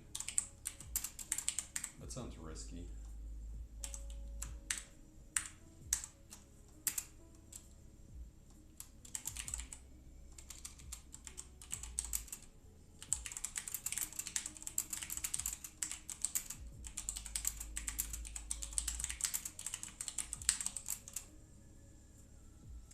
The Lewis Horowitz org lends money to fill in the gaps left by existing contracts.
To get Lewis, get a star, get a sales agent. The sales agent promises Lou foreign domestic contracts in the future, and Lou gives you a loan.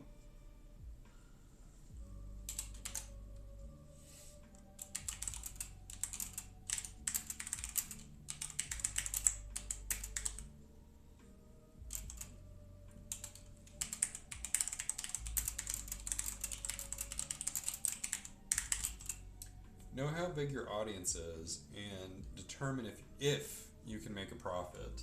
So if you can't, that's a whole other category.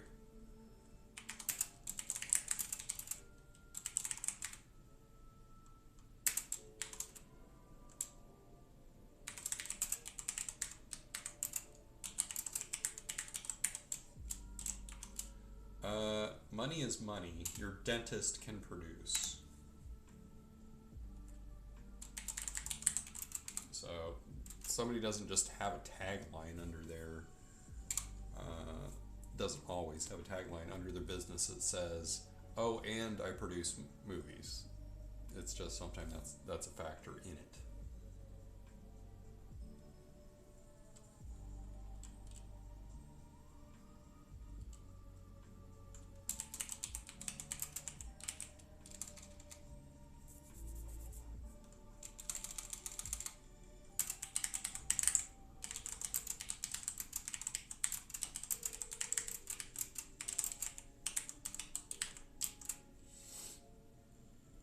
Limited partnerships last only as long as the project.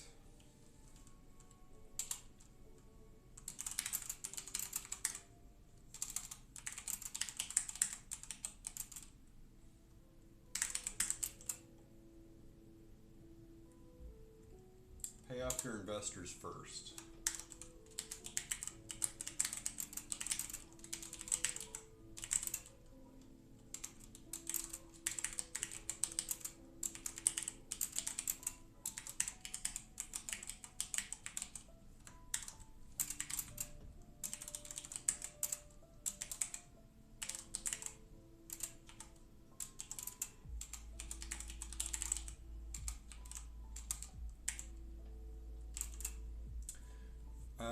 Filmmaking and Financing Business Plans for Independence by Louise Levison. It's educational.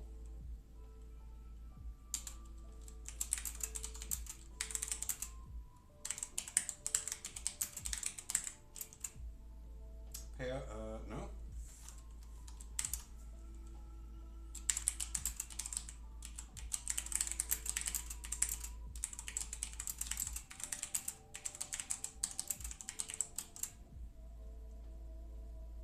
have disclaimers and be honest in your business plan.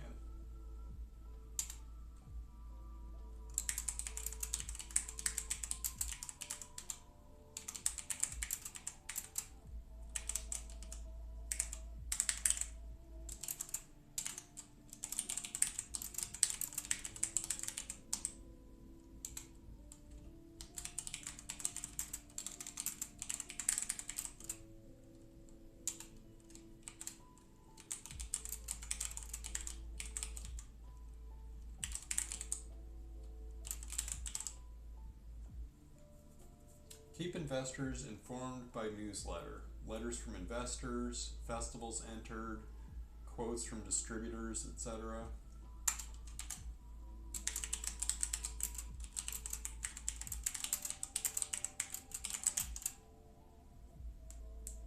Investors can pull out at any time. So, in that case, it's a good idea to have redundancy.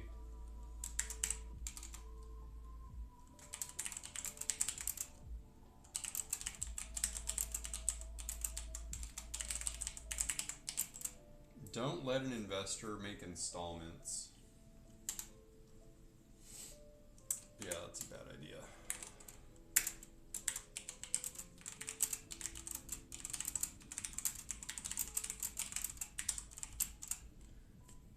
It's your film when you pick up the bill.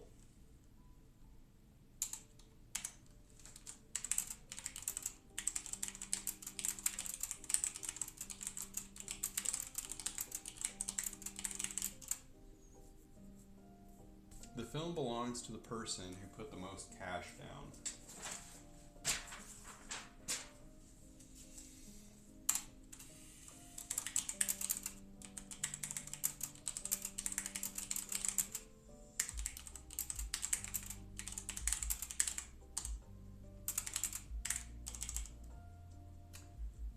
Once a school has hold of a film, they never lets it go. That's a parody on a Lord of the Rings quote.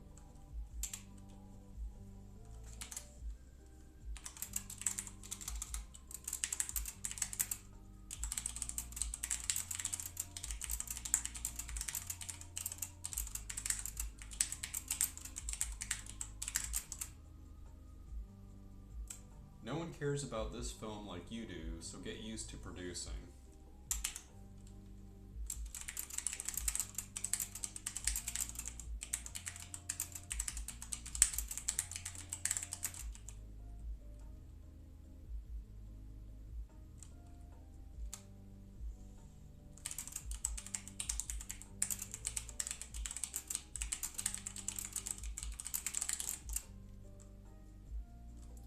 You have to be able to produce because producers do multiple projects and aren't always there.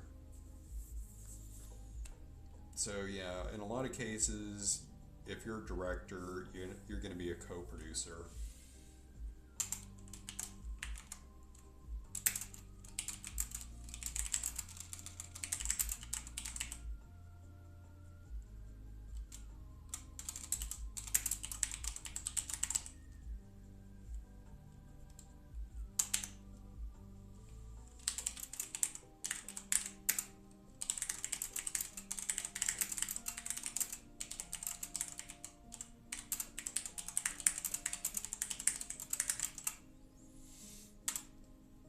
The wrong motivations. The producer should be working on your film solely because he loves it.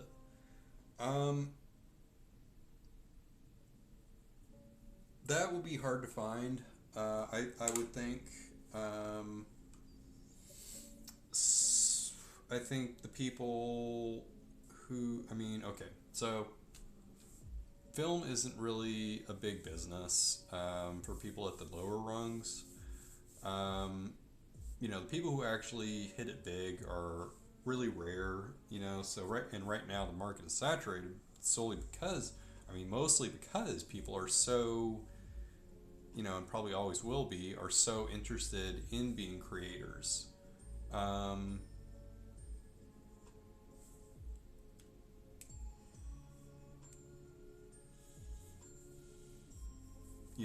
And fall in love with the project.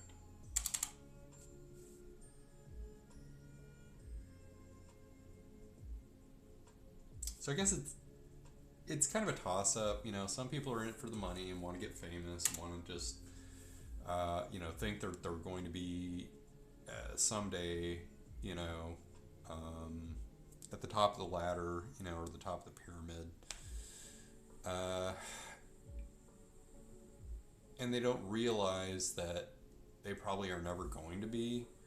And it might just be obvious to you who it is that they are or not. You might be a bad judge of character.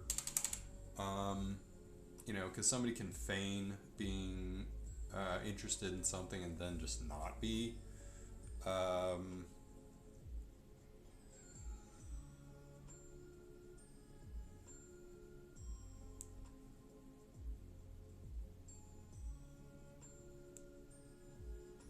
So it might actually be rarer than you think to get somebody who actually genuinely cares about something enough to be trading off the potential to be making more money on something else, or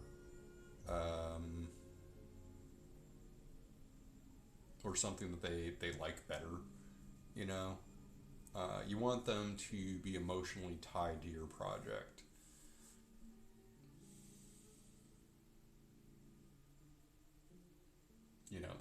That lowers the risk that they're going to duck out or do a bad job.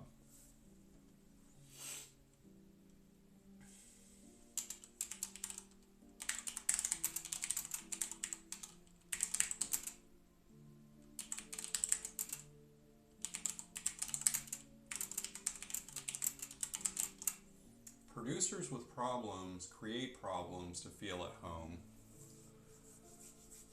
So get somebody who's stable, not freaking going through their like fourth divorce, and they've got kids that they're being like, oh, I'm so super sorry, but this never happens to me, but I have to take my kid to soccer, and my dog is getting surgery, and I have to go to my grandmother's funeral, and I've got a divorce meeting at 4,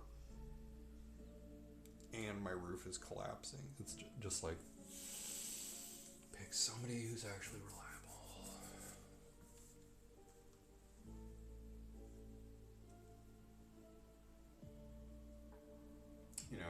And it's not just that, it's just like they will create problems for your movie because they're so used to having problems of their own.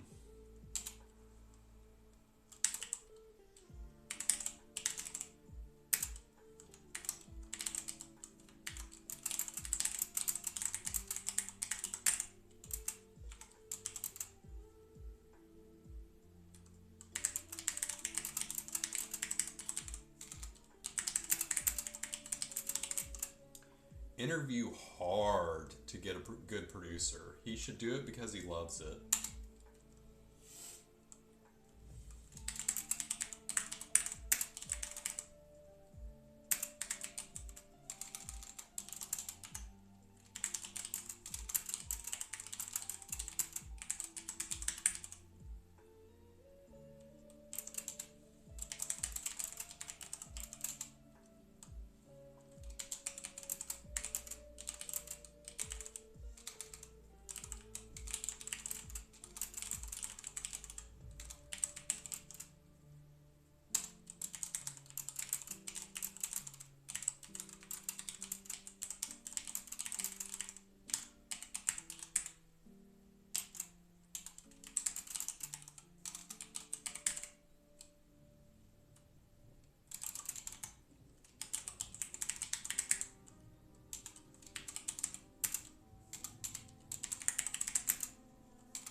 The producer should give as much as he receives, love the film, feel like he has something to contribute, look to film to enjoy his skills and confidence, be a leader who is responsible, true, humble, and effective.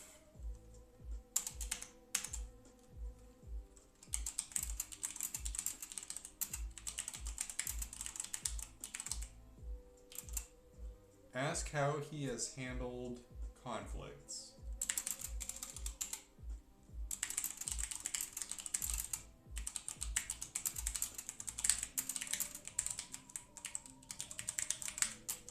He should have a balance of power and responsibility.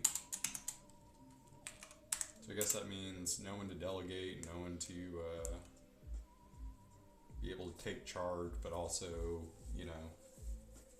know when to be responsible for something, and I guess how to allocate responsibility.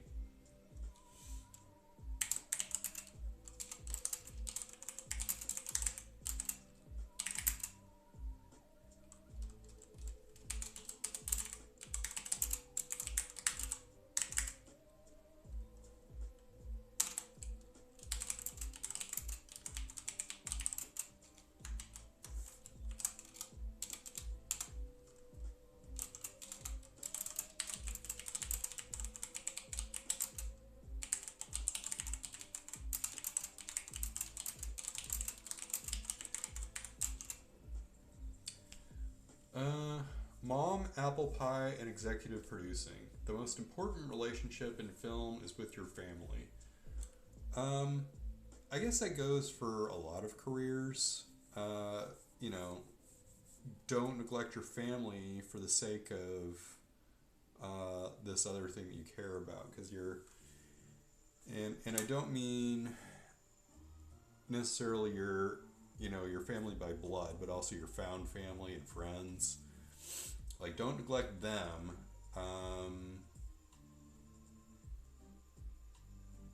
For the sake of this other thing that you're going to have passion for, because they're going to be your support system when you need it the most. Like, and not necessarily, I guess, because you'd get something out of them, but just I'd hope because they mean something to you.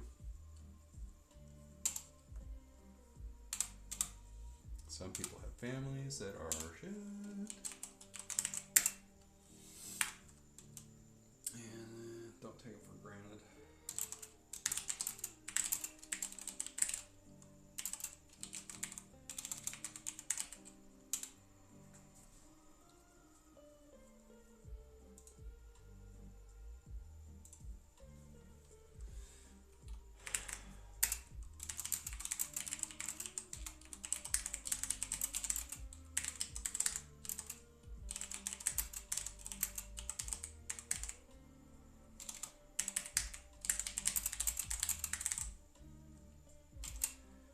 If you don't understand the budget, someone will misunderstand it for you.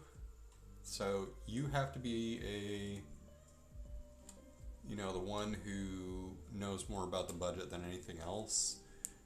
Because if you don't, something is going to go wrong, and it's going to be someone who you don't control, or someone that you don't have responsibility for, or just either of those things, and just something goes wrong, because you took your eyes off of it.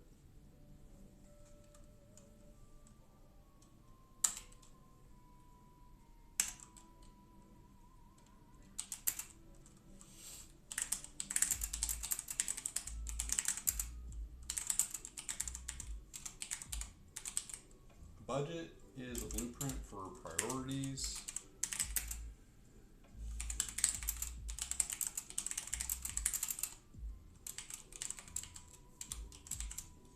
Behind every item should be a why.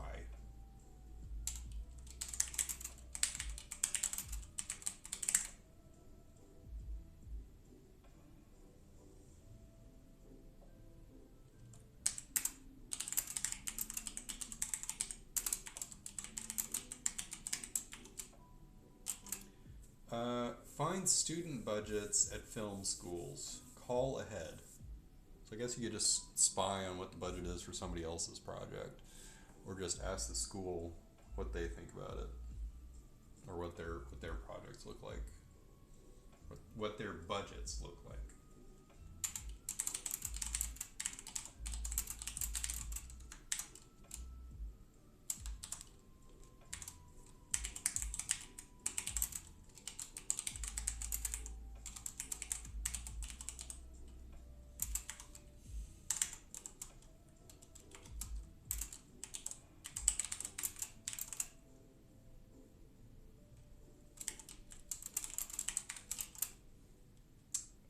award for indies at the Independent Feature Projects IFP Library in LA or New York.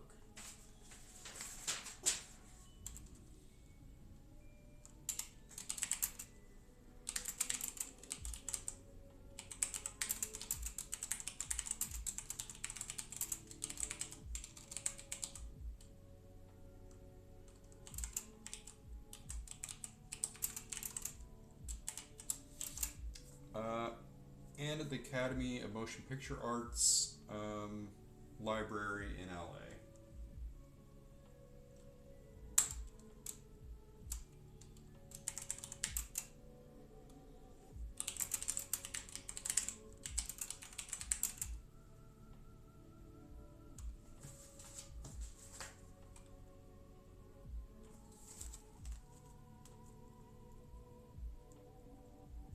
What is that word?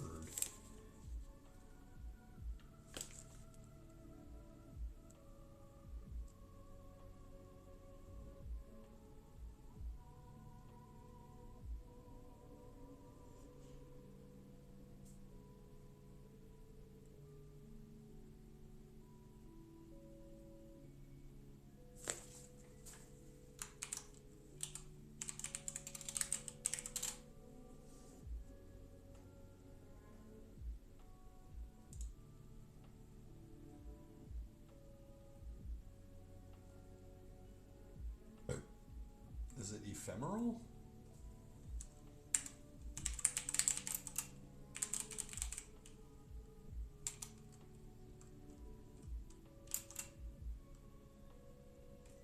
Look at the budget's future ephemeral result. I don't know what that means.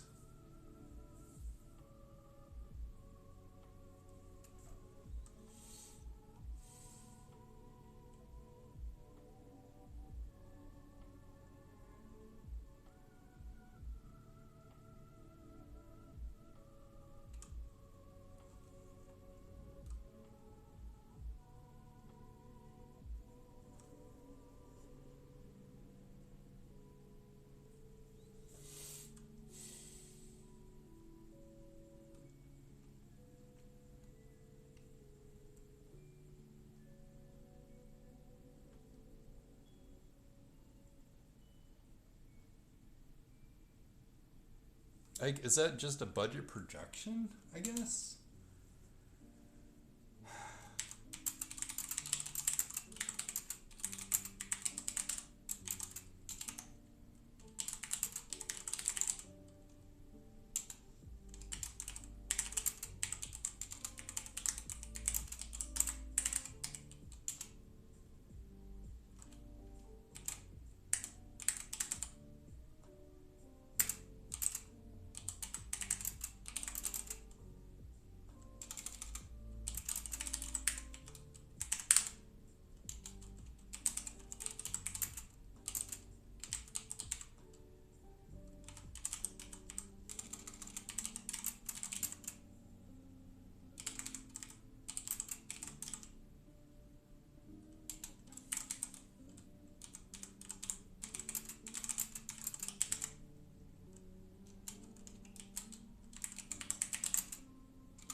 If you have to cut your budget, cut locations, combine multiple scenes, rewrite a scene as a voiceover, replace a flashback with stills, etc., maximize time on set.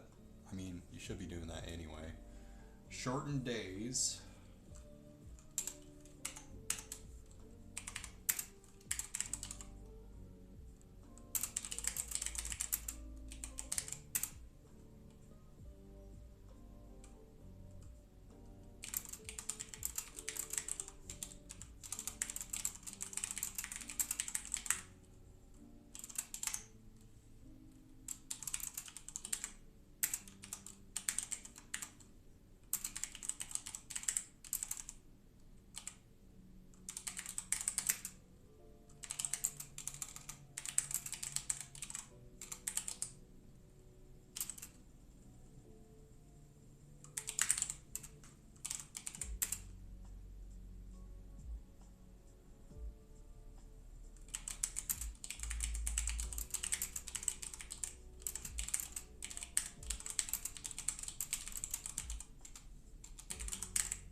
Alright.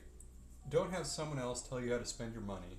In most real filmmaking, producers hire directors. Otherwise, the students and indies, the director hires the producer.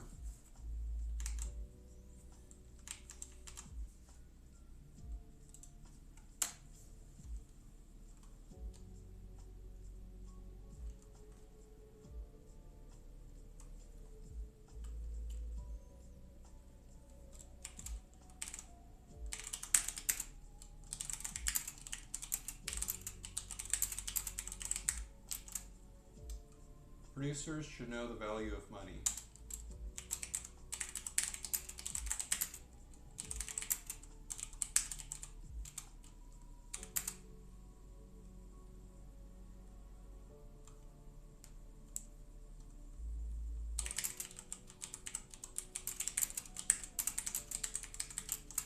Producers should spend wisely and maximize use of stuff.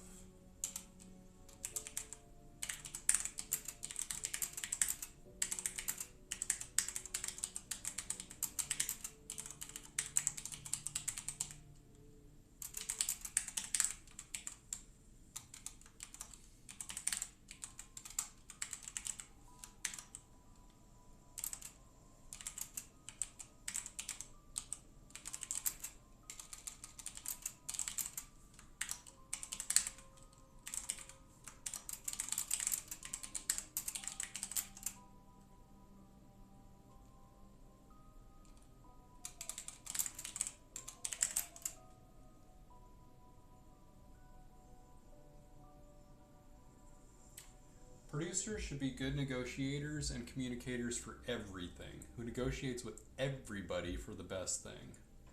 So you really have to know everything about filmmaking, from just the absolute smallest thing, to the biggest things, just from the very start of the process to the very end of the process. You have to know it backwards and forwards. Like, there can't be any gaps in your knowledge. You can't be learning as you go along, as much as humanly possible.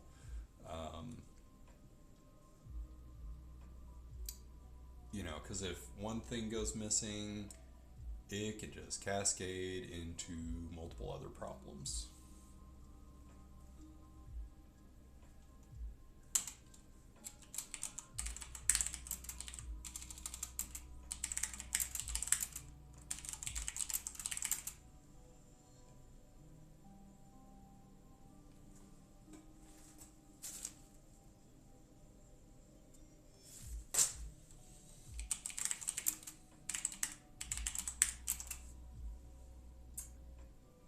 Producers should have emotional and rational endurance.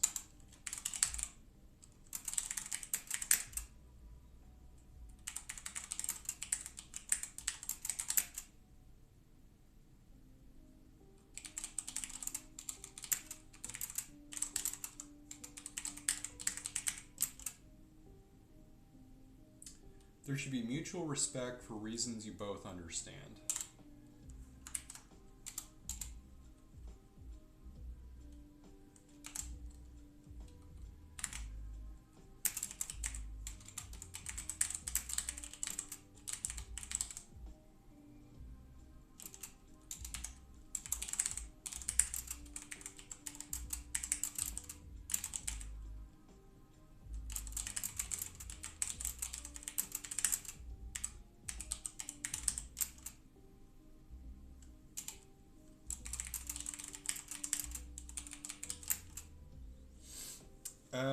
Producers aren't parents. Otherwise, you'll be a child and the crew will get jealous. You should be peers. So yeah, you cannot have an hierarchy there. You're either co-producers or not. Either he works for you or you work for him. Either he knows everything there is, he's Mr. Know-It-All, knows everything about film and is going to tell you what to do, or vice versa. You need to both be on the same page and have kind of a similar level of experience.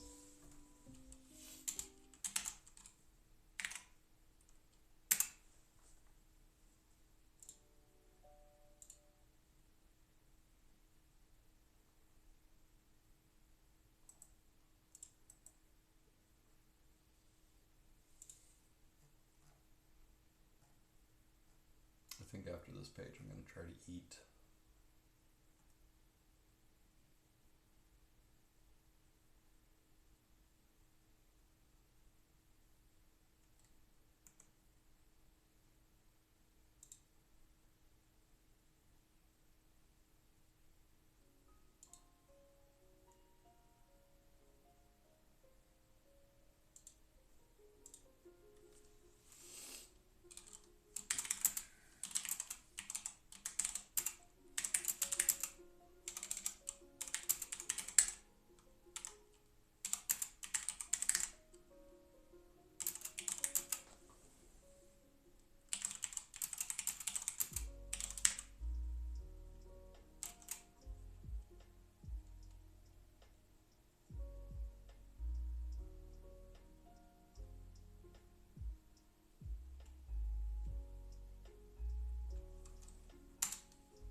You can never be too under budget, too thin, or too rich.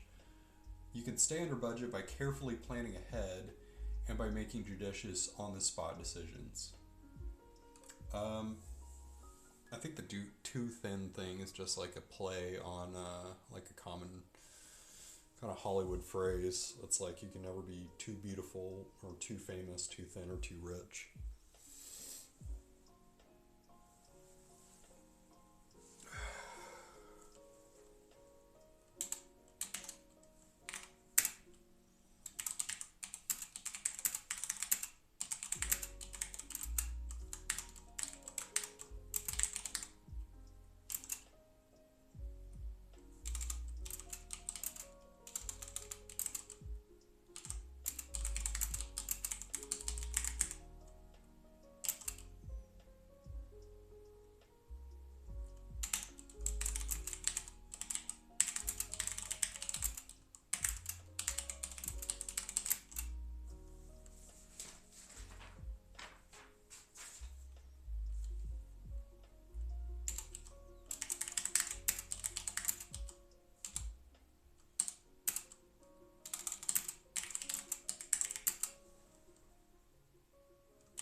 Make sure your short film is short as possible.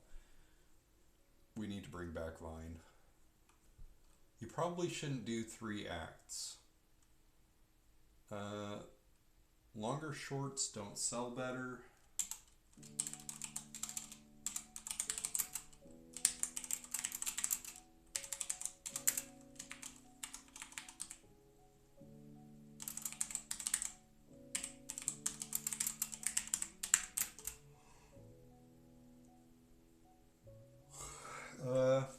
Make sure your short film is, shorts sell in the low thousands, regardless of length.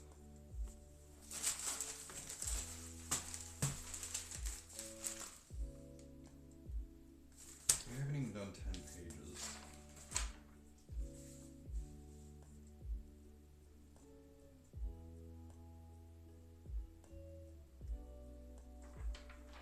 Alright, I'll do one more page.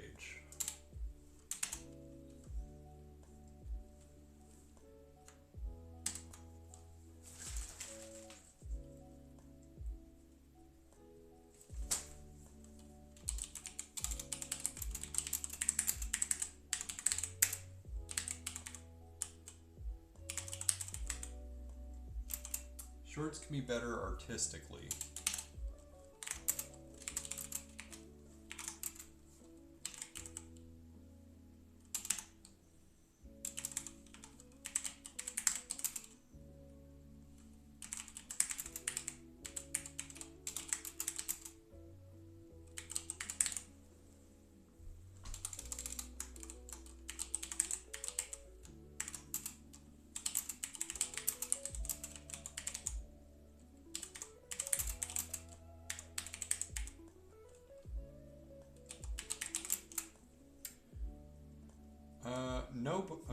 The $60 film.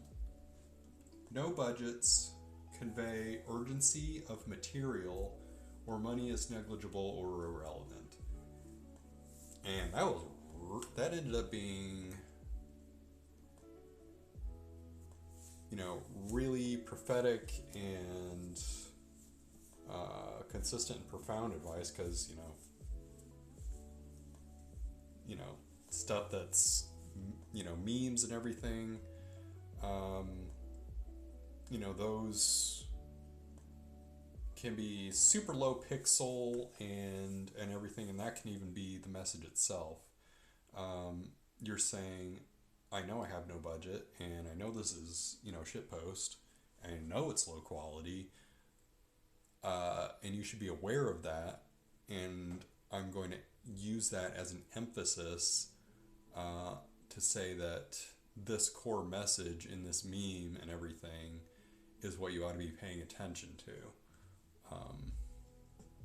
Whether it's humor or something that's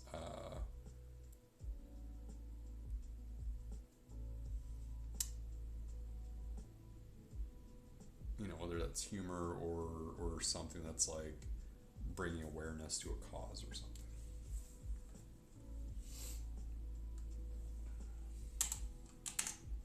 It's not about the money, it's about sending a message, and that's not in this, that's just the quote from Batman Returns, or Batman Rises.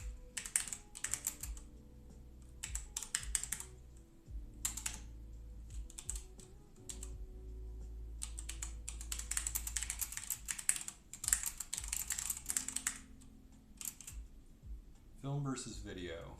Whatever one is best for the story.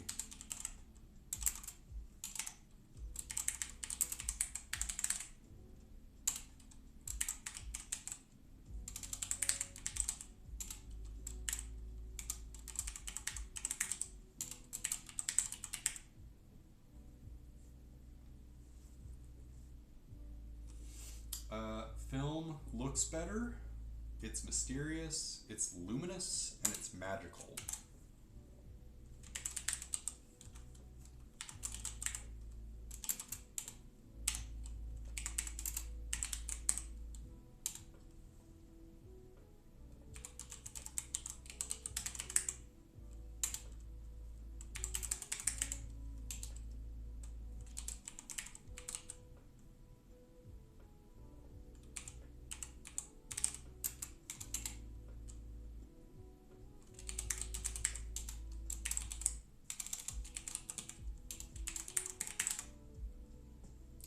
Betacam.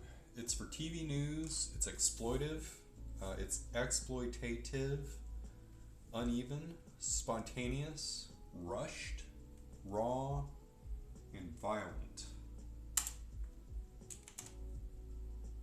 I think that still applies to digital stuff today.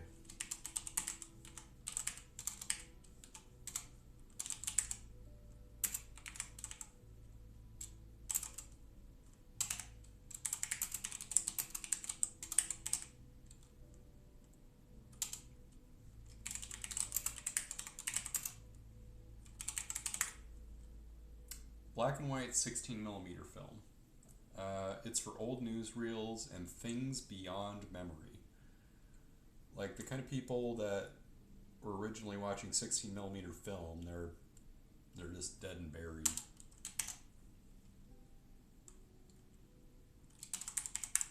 Like anybody who's using 16mm black and white film for films now is just referencing something that's from history. They're not familiar with 16mm firsthand. I don't think, as far as I know.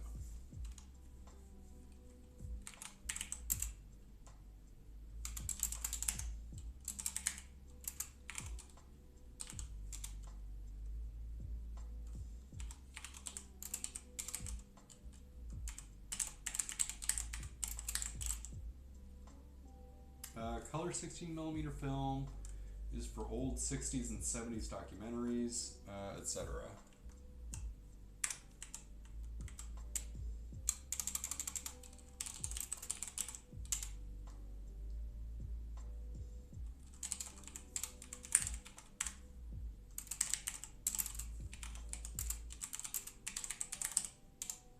Super 8 film is for 50s home videos.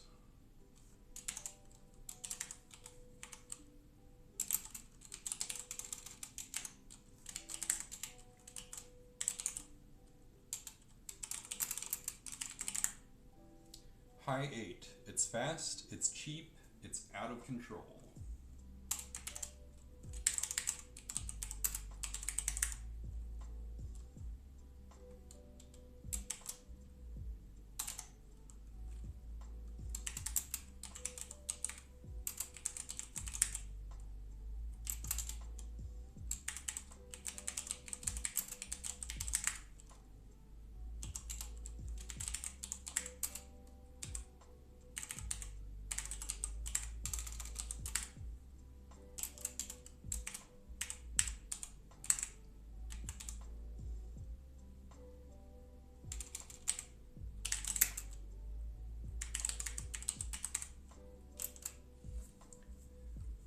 Digital video, there's no delay response.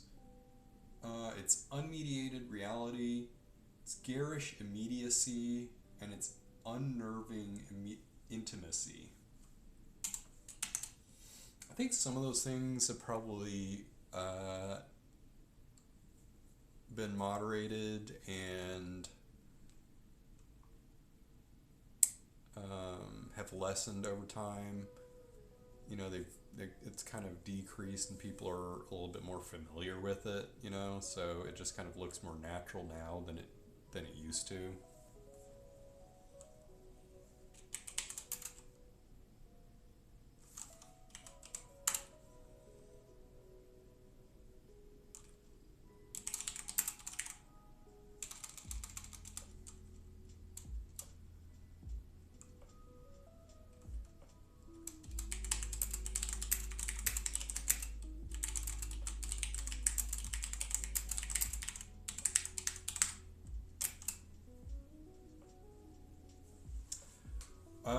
Digital video lets you have more creative control and intensity. That can be a downside because you're thinking ahead less, you know. Because it's so easy to film something with digital video, there's less planning involved. You're just like, yeah, it's fine. Let's just shoot it and forget about it.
Echo, tell me the time.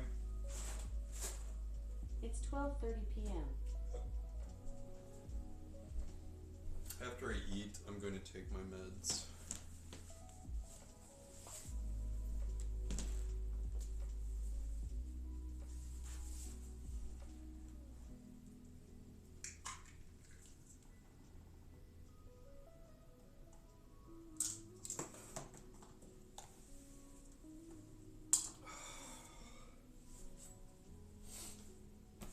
Yeah.